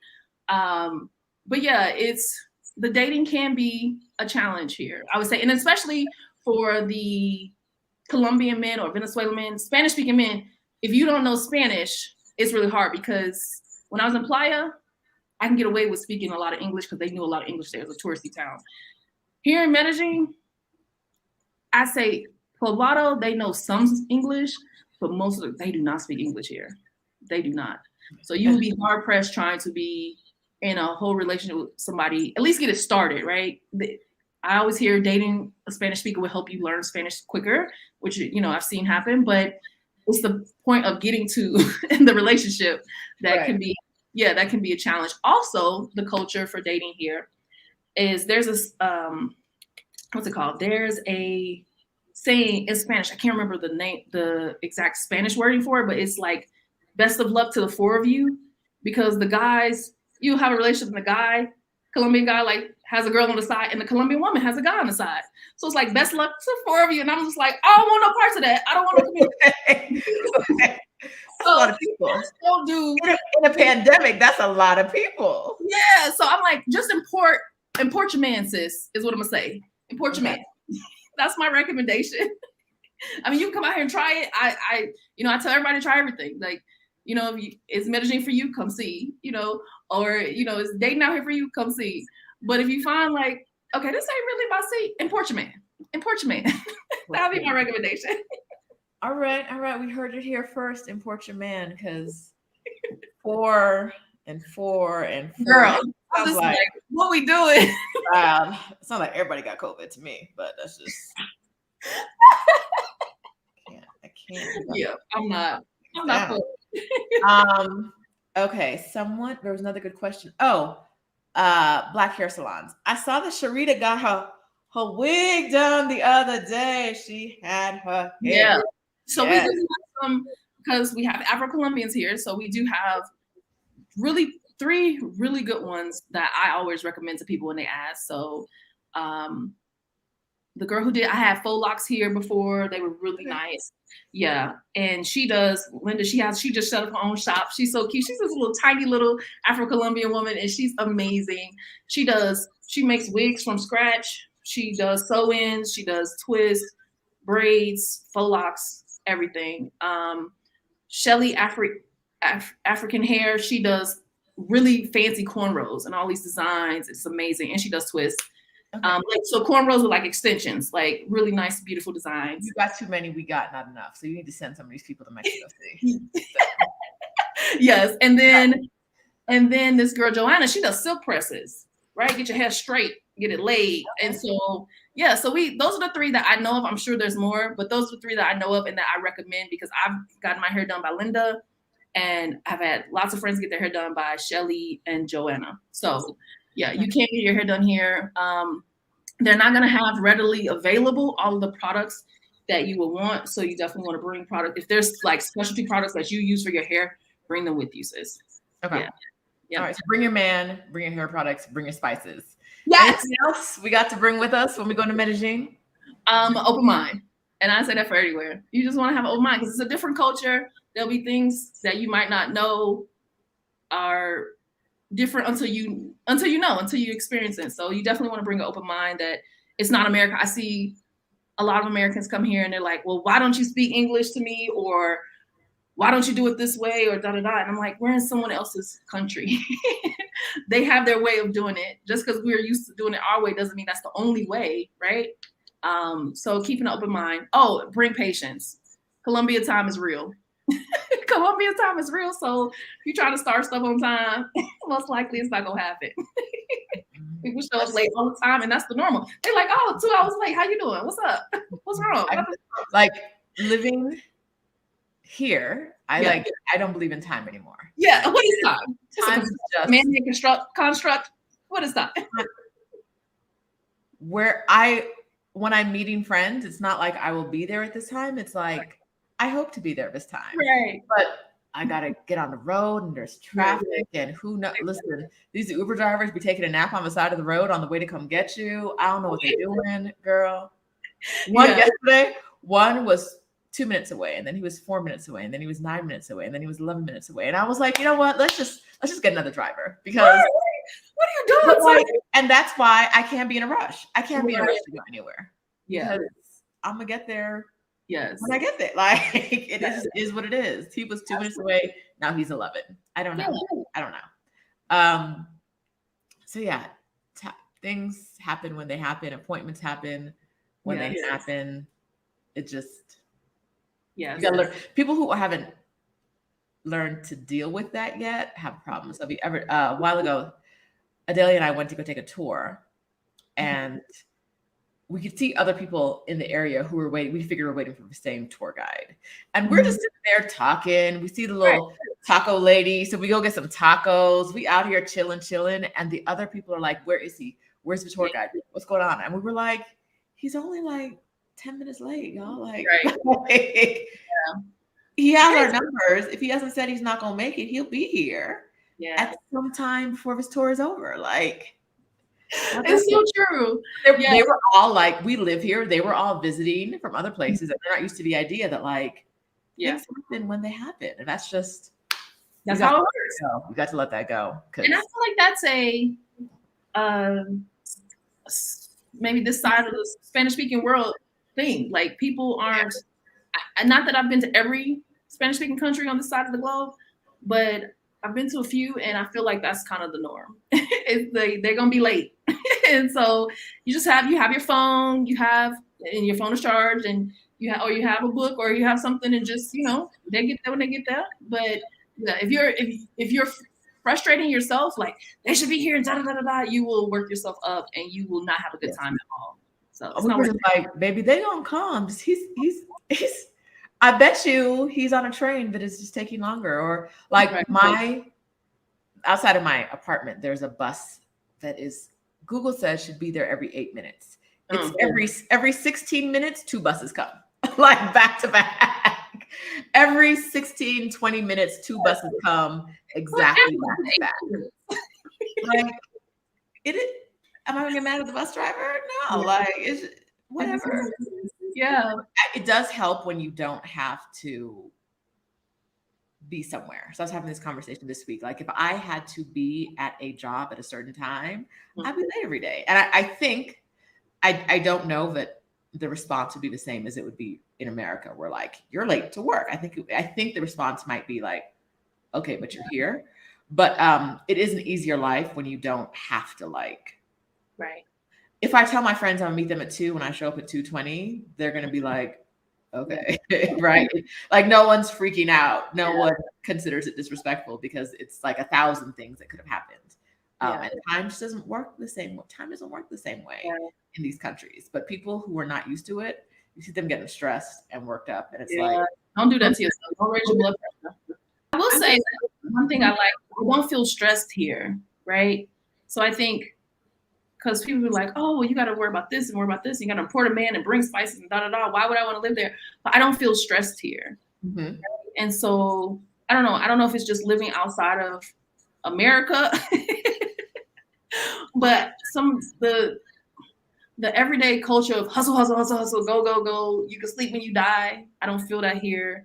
And like some of the stresses, I don't know. I can't even put a name to it per se, but just whenever I'm in the States, I am so stressed by kind of feels like everything. And then when I'm here, even when I was in Mexico and Ghana, like I might get frustrated by some things, but I don't feel stressed. Right. And stress is a killer, especially for us, y'all. Mm-hmm. And so it's like being able to take the time away from everything that's pulling on you in the States all the time, and all the things you have to worry about, from the inequities in the system to, just family obligations and families not having, and not having enough money for things and all that, to be able to step back from that and be more like, okay, this is how I want to live, and this is how I'm gonna set my life up. Yes. It's just, I don't know, it's just a different experience. And if it's not Medellin, wherever it is that works for you, like, I highly encourage you to do it. Even if it's like, okay, I can only realistically take off 3 months, do it. Because it's going to give you a whole different perspective. And it's going to give you some growth and some tools you can use back home. And then if you get out of the country and decide, I love this, I ain't never going back, this is what I'm trying to do. Even better.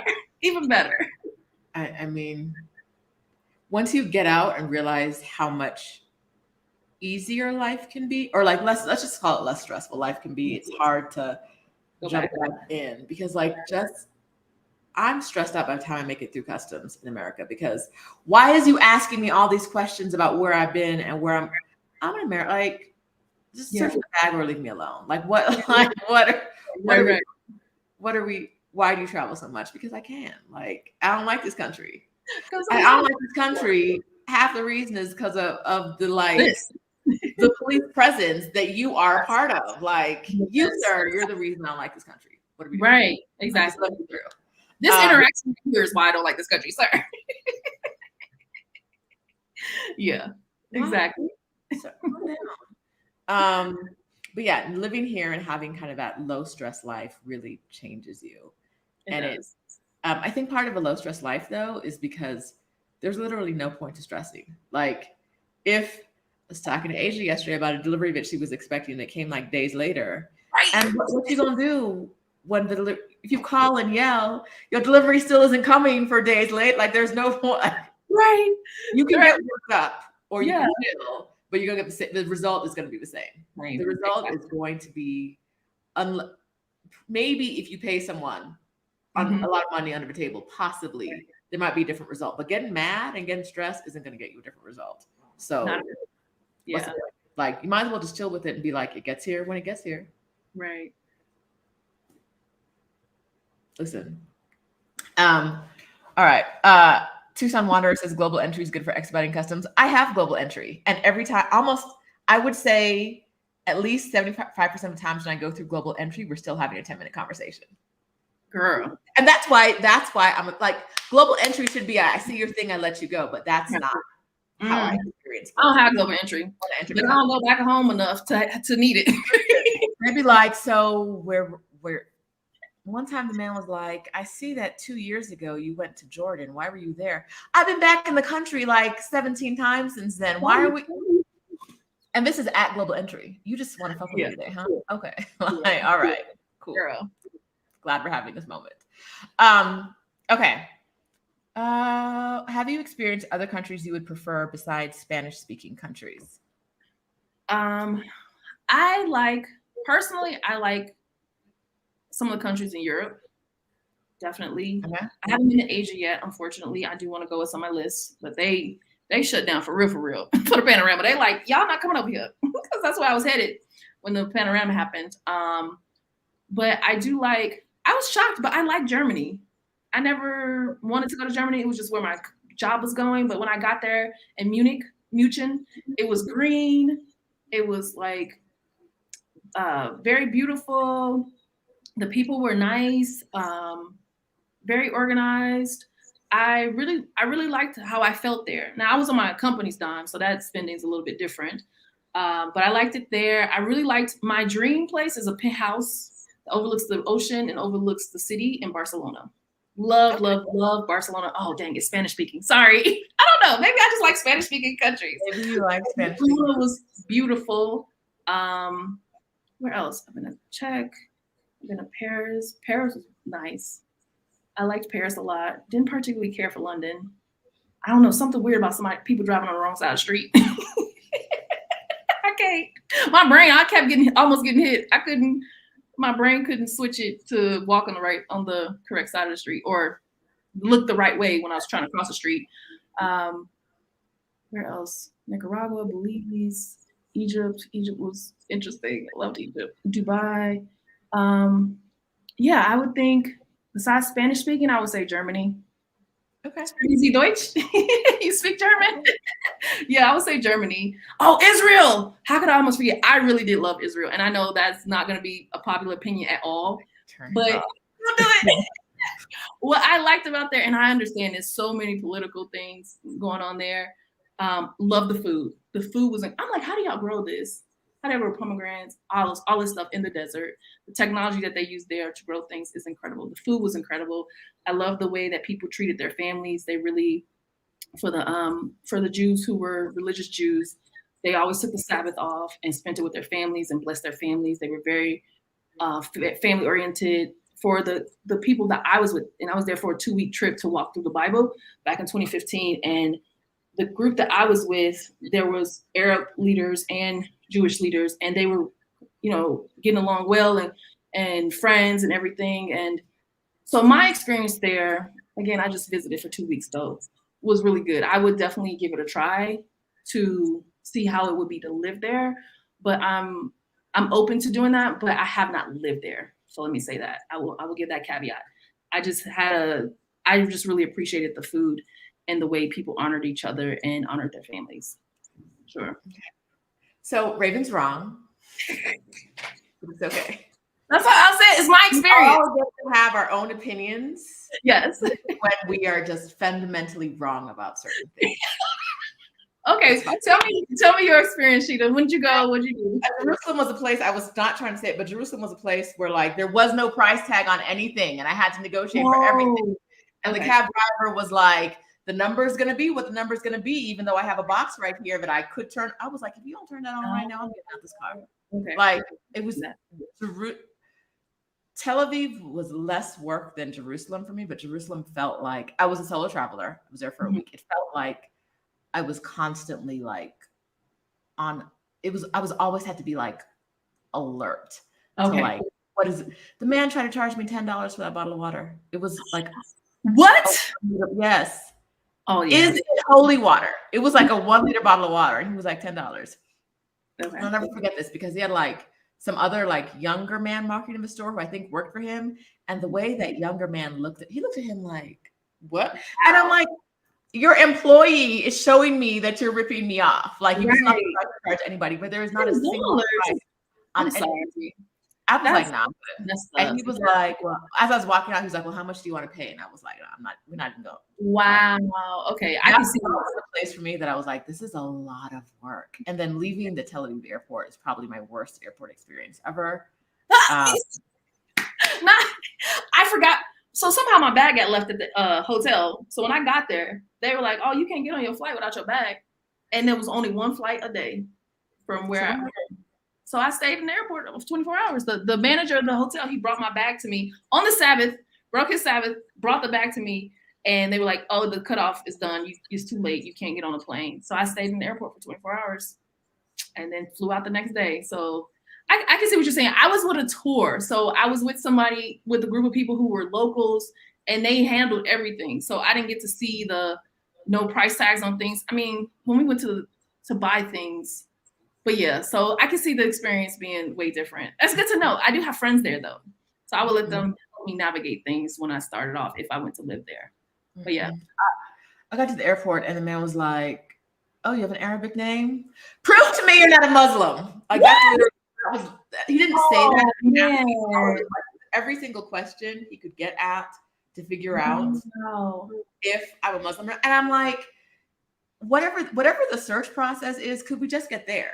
Right. Like, because there's a lot. I couldn't even enter the airport. It was before I got to the airport. He looked at my thingy and was like, what holidays does your family celebrate? Who lives in the home? What are their names? But what stuff like that, like growing up, what holidays do you celebrate? Sir, just ask the question. I know you're doing this because you can't ask the question. Right. But how do I prove to you? Right. I was like, Christmas? Like what do you want? Right. Because it was early morning, it didn't dawn on me what was going on. Oh, okay. Okay. And so like literally like an 8-minute convo with me. There's only one line. The line is backing up behind me. The guy is like, I think there were like 20 questions he asked to try to figure out. And at the end of the day, he just put the stamp on me to get an extra security check. And I'm like, yeah. Okay. So I literally at 8 a.m. It was such a stressful experience. Like at 8 a.m. I was like, what y'all pouring in this bar? Put something in the glass.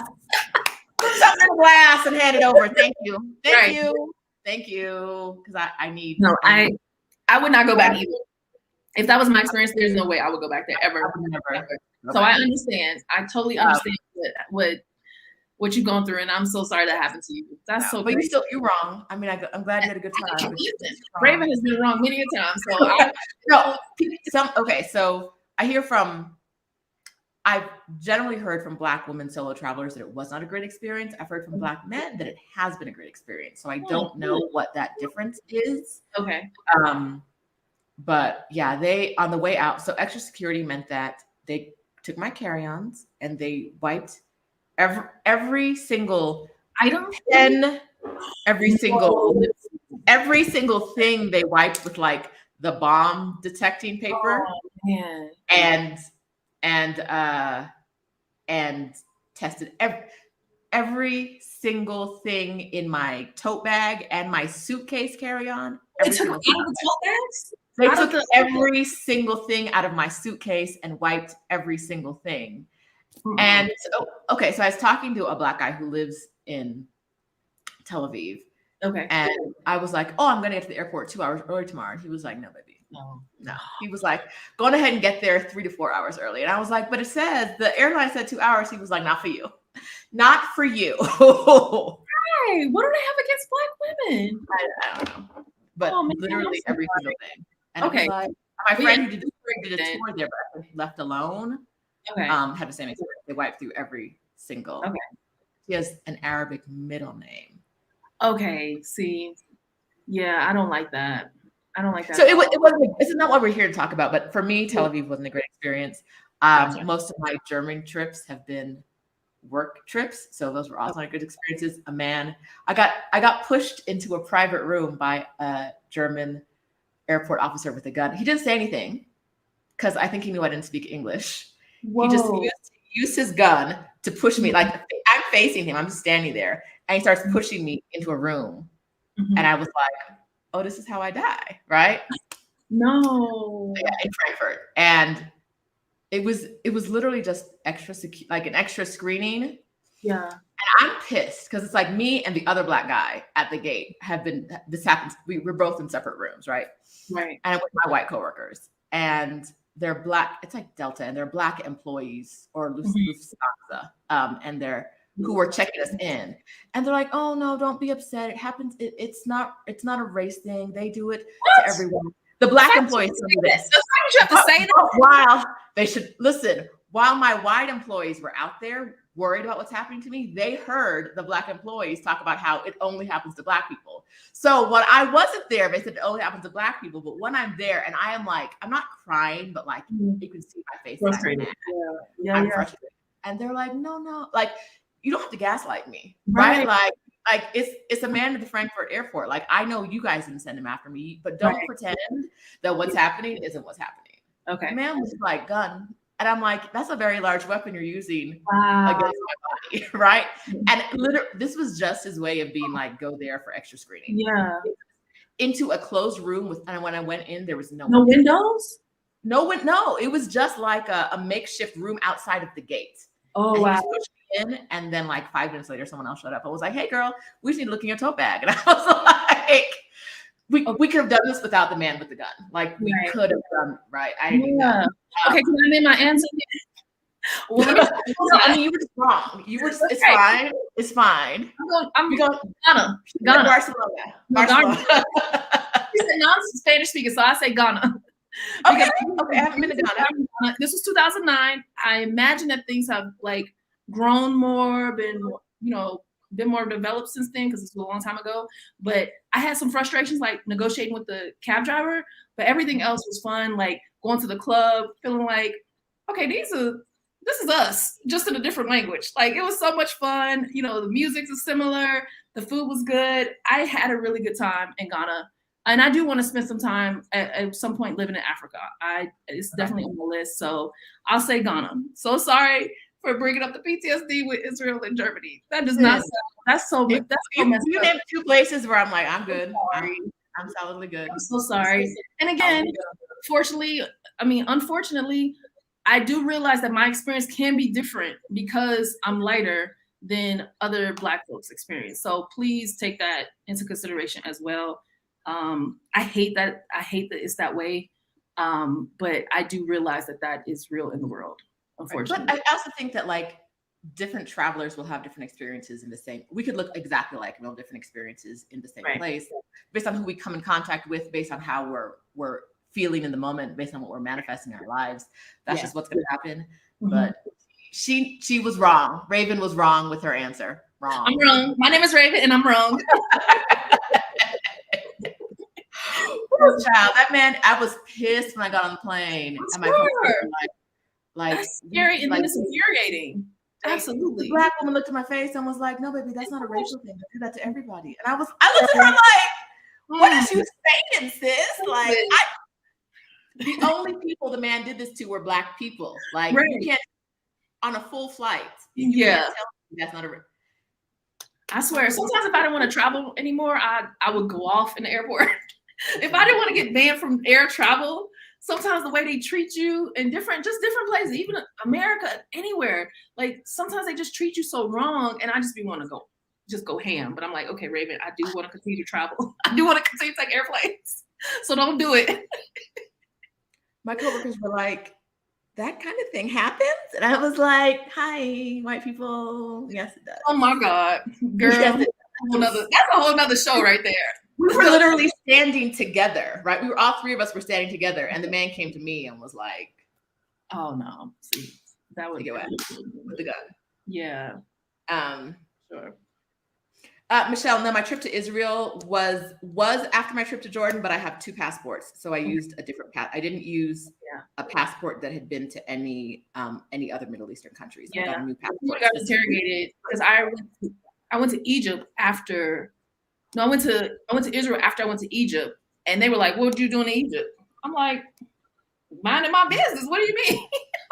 I got a new passport, so I wouldn't have those problems, and I still have those problems. Oh, I'm sorry. What? I can't even imagine my name being something that triggers people to treat me. Yeah. After 9/11, remember how after 9/11 they used to do random security checks at the gates? Yes. Every single time I flew after 9/11, I got a random security check. Remember when they first started doing pre-check, and they would randomly assign, like people didn't have to have pre-check, but they would assign you to it. Right. I didn't know that was a thing because for years it never happened to me. It wasn't until I never once experienced pre-check until I actually paid for pre-check and got approved. No. Having an Arabic name, they just like no. You seem like a threat. Yeah, no, after 9/11, they would just come to the gate and I'd be like, dang. My name's on who I know you got like 2 people on the list and I'm one of them. Let's do this. Yeah. Let's do this. It's fine. And I never randomly getting pre-check on your car. My mom was like, oh no, that happens to me every time I fly. And I was like, in the years before I got pre-check, it never happened to me, not one time. Wow. Well, I applaud you for still traveling because I don't know if I could do that. Girl. Like, that's unnecessary and so hard. It's a lot. But there, we all have our thing. We all have our thing wherever we go. Girl, for me, and this is nowhere near the same. But one thing why I don't fly as much, because I hate how small the seats are. And with all this badunk and this hips and these thighs, and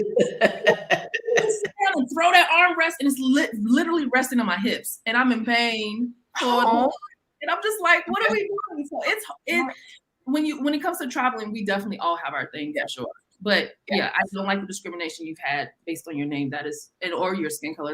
That is disgusting. But the name thing, I kind of get used. Like I'm just like, if there's extra security, it's going to be me, right? Like, okay, so I'm used to it. But okay, so I saw a post from you the other day on Facebook about being fat in Colombia. Yes. Yes. Yeah, for sure. So I know it may not look like it. Well, this jacket is extra bulky, but anyway, so I'm a bigger girl. I'm plus size, like 18, 20, maybe my pant size. And I've been bigger my whole life.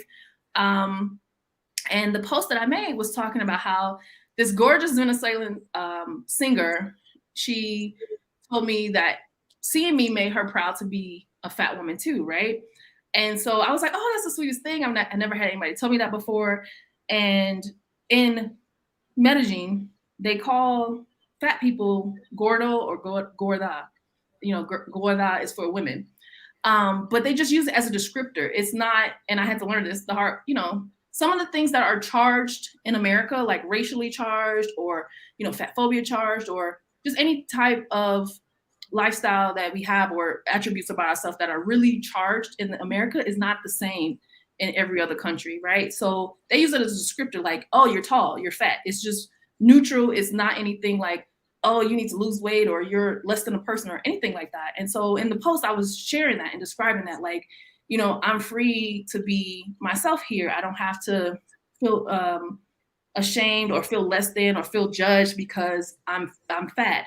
And it's really helped me love myself in my self-love journey. And as a result, I've had more confidence come out because yeah, it's hard when you live in a society that condemns you all the time, whether it's because you're fat, because you're other, because you're not the standard of what, America likes to put out. And so whether your race or your body type or whatever. And so I just really enjoy that part here of, I didn't really think about it before, but that interaction made me realize it, like, hey, I'm free to be myself. Nobody's like telling me I should eat less. I don't go out anywhere and they tell me, oh, well, you shouldn't. I've had strangers say some of the most jacked up things to me.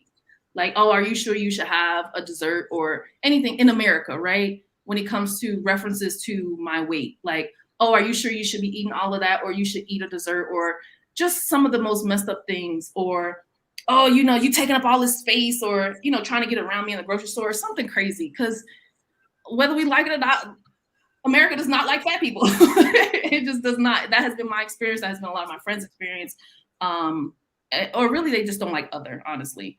And so I appreciate that I've been here. I don't have to worry about that and worry about like just feeling bad for existing. And I felt bad for existing plenty in America, in my bigger body. And I find that being able to walk around, eat good food, that has naturally helped me just release some weight too, excess weight. And I'm like, that's so crazy. Just like being in a healthier environment where I'm not stressed, I'm not condemned, and I get to eat good food. It just helps me become healthier just naturally. So I definitely love that about being here as well. Okay. That's awesome. It's awesome that you can like feel free to be yourself, right? In a way that like you should be able to be free to be yourself anywhere. Yeah. Yeah. Toxic hellhole. So that's just not what it is. It's a lot of layers to it. And I think sometimes you don't even realize it until, again, you're out of the country. I equate it all the time to like being in the Matrix and unplugging for the Matrix. And it's not until you unplug from the Matrix, you be like, oh yeah, I shouldn't be this stressed out all the time. I shouldn't be living like this. I shouldn't have to worry about this. Like, it's just so many things spoken and unspoken in America that we have to deal with. And it's weighing on us, and it's literally affecting our health and literally shorten a lot of our lives, where I feel like, sis, you don't have to stay there. You can go to another country, and if for nothing else, a perspective to come back and demand better in America for yourself, but if you don't know that better exists, then how can you say I want better or I demand better? Yeah. Okay. Let's talk real quick about, we talked about airplane seats, yes. But like, is Medellin a city that is built for larger people? Like, is it comfortable to get around? I would say it's not. Okay. Because the people are smaller. Okay. And I've seen that in other Spanish-speaking countries. The people are just naturally smaller. Now there are, the older women who are bigger, but they're still like small in stature. So they're gonna be small in height and still small, even though they're big. So when I got here, funny story, I broke a couch and I broke a bed intentionally. Not like that. I broke the bed I was reaching up to pull down the blind over the bed, and I put my knee in the bed to like lift myself up, and it broke the slat underneath. I think that's mostly that things are made cheaply, and it's probably because, the resources they have, but also people are pretty light. I would say they're pretty light. And so I just found, I was like, that's embarrassing. Oh my gosh, maybe I'm too big for here. But I haven't been, outside of their furniture just being hard, I haven't been super uncomfortable. Maybe some certain buses that have a turnstile that's really, really tight to get on, I've had to squeeze through that, and that was uncomfortable as well. But everything else is pretty, I would say, when I go to restaurants, chairs, they have some booths, some places, but they have a lot of chairs, and the chairs are sturdy, and I can move around, and it's pretty good. But I still feel like things are made a little bit more on the small side because the people are small, for sure. Yeah. Things here in Mexico City are built on the short side. Yeah. Like, they be having these wires across the sidewalk, and I'm like, that's gonna take someone's head off. Not mine, but somebody else. Like, if you're not looking, you're walking directly into a tree limb. Like, literally, if you're over 5'4" here, you're hitting things with your head. Gotcha. Yeah. Yeah, I think the people are maybe not short built, but it's definitely I feel like maybe a little slimmer builds. Yeah. Slimmer builds. That's something to think about if you're moving somewhere. Like, not only will you be accepted for how you are built as a human, right? Mm-hmm. But does the city support it in the way that the city is built? Like I said, the city is truly built for short people. I don't know how people do it. But I think figure out why they're so slim, because they literally dance every night here. People always go out salsa dancing. And I was like, it's so much fun. I love dancing personally, but salsa dancing, bachata, merengue, like everything. And they dance a lot here. That's part of the culture. And so I think that's my little guess why everybody's like, so slim for the most part, because people dance. It's part of the culture. This guy here, one of the Uber drivers, he told me that the girls will start dancing like at 3 years old. Like as soon as they pretty much can walk, they out there. They I mean, not at the club dance. They start learning in the house how to dance, and a lot of the men dance here too, and I appreciate that. Like I'll go to the club, and a guy come up to me and just put his hand out and pull me up on the floor, and we dancing, and then it's on to the next guy. And so I love that. Like I think definitely in the dance scene, you'll meet a lot more guys like that. The guys like to dance here. When I was in Chicago, I would go to clubs, especially our clubs, and the guys all stand around on the wall and just stare at you. It was so weird. Like the girls in the middle dancing, but the guys are just staring at you. And I'm like, what are we doing? That was like in my 20s in college. But here the guys dance. They dance a lot. Yeah. All right. Okay. Question from Greta. Can you buy clothes or shoes in larger sizes? I have mostly had to bring clothes for myself because they don't really have bigger sizes. It's one store here called Elena. I heard there's some stores in Bogota. It's one physical store here called Elena, and it is for plus size. I've gotten jeans there, and that saved my whole life because, like I said earlier, their uniform here is pretty much tennis shoes, jeans, and T-shirts.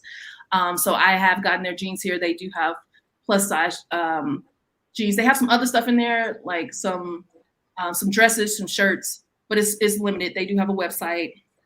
But I mostly I kind of knew that already when I did my research, and so I just brought clothes with me. Yeah. Clothes, electronics, spices, men. Is that where we are on the list? That is where we are on the list. All right. Yes. Okay. But overall, your experience, like you are glowing, you are loving. I love it here. I do. And they have nature. We didn't talk about it at all, but they have plenty of nature here if you're more into, you want to go on walks, because it is the mountains. And so they have trails that you can walk up and get exercise that way. They have the countryside called Guatape and other neighboring areas where you can go and be in nature. That's where I went glamping. So people like it a lot too for the nature, but the weather, the cost of living, the nice people, those are the biggest draws for sure for Medellin. Okay. Yeah. All right. And Spanish speaking definitely puts you in a place where you have to learn at least some Spanish, because otherwise you're not gonna make it. Yeah. All right. Question. How is it sharing your living space with roommates? Who cleans? Do you share a fridge or have a mini in your room? Yeah, so we have 2 big refrigerators in the kitchen, and 2 sinks, and two setups in the kitchen. And so again, I don't cook, but it can be a challenge sometimes with some people, everybody has different upbringings, as we can see. And so if you're a person who's like, I want my stuff clean all the time, then sharing is probably not gonna be for you, sis.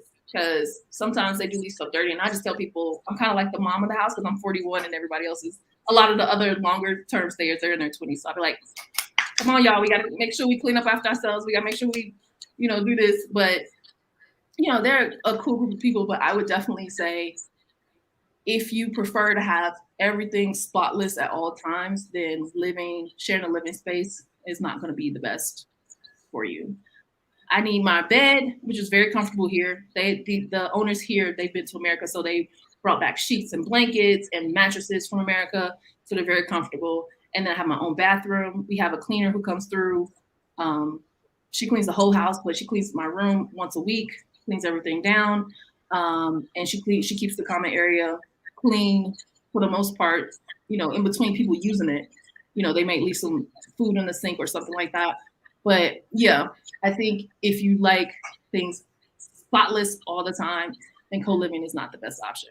And I eat out, so I don't have to worry about I don't have space in the fridge, or I don't have space in the to cook or whatever is dirty. But it's mostly clean. It's just sometimes they do leave food in the sink, and I just be like, come on, y'all, we can do better than this. This is our house. Get it together. Okay. All right. Greta dropped off $5. So I'm gonna send to you. Oh no! Donate it to one of the girls. Thank you. Donate it to one of the girls for the next summit. Girl, I'm gonna send you this $5. You gotta remember to give it to the summit, because if you tell me that, I'm gonna forget. Let's not. Thank you, Greta. No more. I'm gonna send that money to you. And LLO sent $10. Yes, thank you, ladies. This money's going to Rayven, so she can have some pizza and not some flavorless meals. That's what we're gonna do. So you can get that hour-long massage again. Because yes. Love it. Greta said use for your spices. Yes. Thank you. Spices. Yes. Spices. All right. Let's see. Is the coffee amazing? As I think where we're gonna end it. How's the coffee? The coffee. I swear, I feel like with the questions, I'm making Colombia sound so bad, and it's really not. But the coffee, they export all the best coffee. Isn't that a truth? Really? They do. So it's the stuff that you would typically buy here in the regular store, just real quick, is not great. It's really not. You can go to the region and do a tour, and you'll get the really good coffee there. And maybe if you go to, we have a couple of grocery stores here that are more westernized, like it's called Uro and Caruja. So some of the things you can get in the States, you can get here. Of course, it costs more because it's import fees.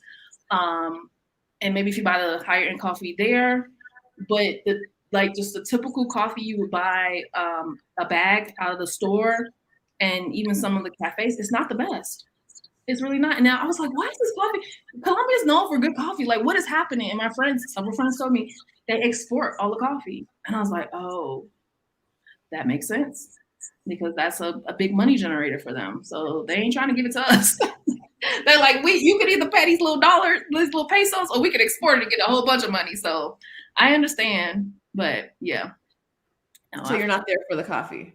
No, I'm not. I'm not here for the coffee. I just drink the coffee for sugar because I like sugar. But I usually, if I'm at the cafe, I get hot chocolate. That's what I love. Hot chocolate. Okay. But yeah, I don't. Yeah, unfortunately, the coffee. You can do coffee tours, and the coffee is really good then. But for the most part, just the normal, again, low priced. I'm just gonna get coffee real quick. It's not gonna be the best at all. Okay. Yeah. Where have you gotten the best coffee? A place that's not called Israel. I mean, it's fine. I don't drink coffee. They can have good coffee. Listen, the food in Tel Aviv was good. At my restaurant, at my hotel, good. Listen. It was good food and good coffee. We went out into the desert. Part of our tour, we went out into the desert with the I think it was actually an Arab tribe, but the Bedouins who live out in the desert, and they have the tents, and they have a culture of hospitality. So if you show up at their tent and say, I need a place to live, they got to let you live there. So anyway, they made this. It was the darkest coffee I've ever seen in life. It was super dark and super rich, but it was so good.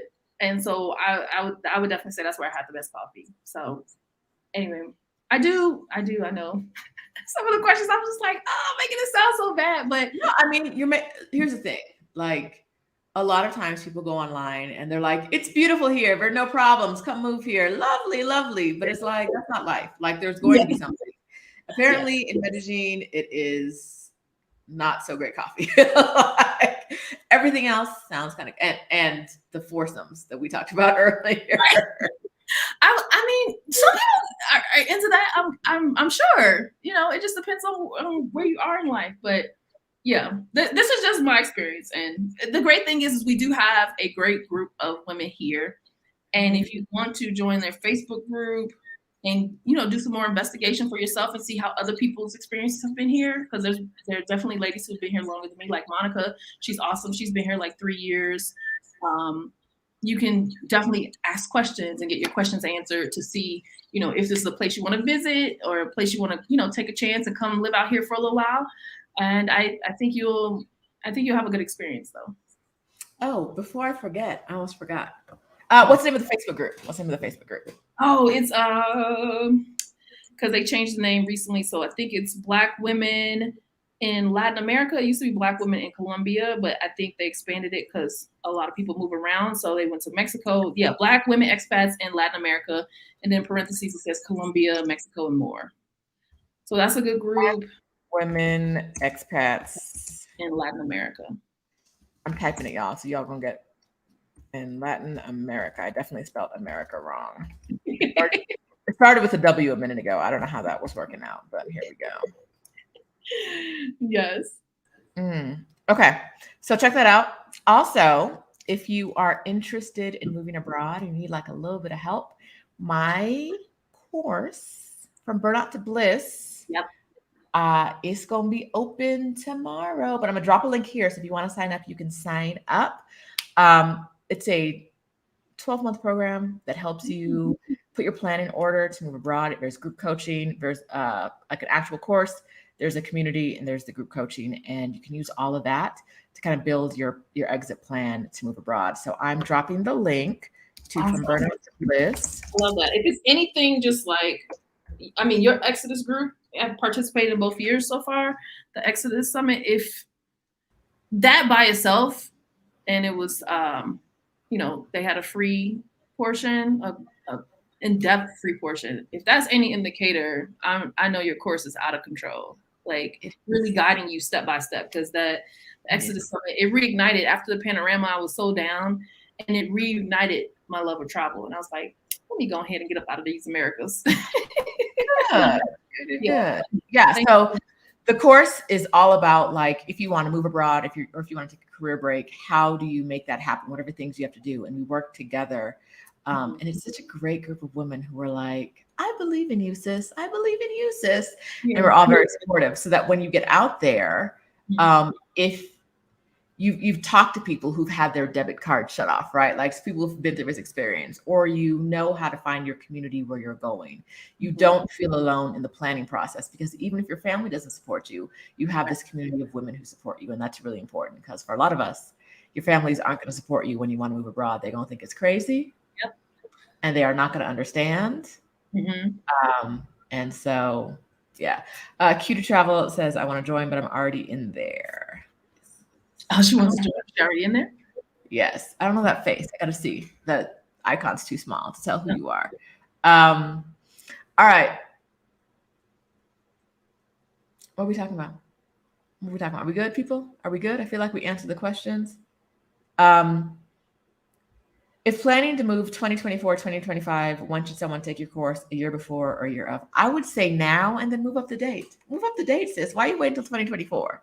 Right. Who knows what's happening by 2024? But no, the year before you want to move is a good time to take it. I would ask, why are we waiting? If it's those kids with you, or leave them behind. I've seen it. Yeah, I've seen it work. I've literally, like, especially as women, we feel like we can't. I shouldn't say we, because I don't have kids, but a lot of mothers feel like, if I don't take my children with me, I'll be viewed as a bad mom. But, like, you don't make those kids on your own, right? Like, you did not. Yeah, you didn't make them kids on your own. They'll be fine. Yes, and a happy mom means a better mother. Happy moms make better mothers. Just meaning, like, you know, you pour so much into everyone else. You have to pour into yourself. And I think we always get shamed, especially from what I've seen in Black women. Because my mom, my aunts, my friends, I have so many friends who are moms, and they feel like they can never take a break, because, oh my God, if I take a break, then what kind of mother am I? And I'm just like, a human being? What? A break? Like, you know, happy mom. If you're not happy in the US, and this is for everybody. If you're not happy in the US, find your happy place, right? I'm for it. Find your happy place.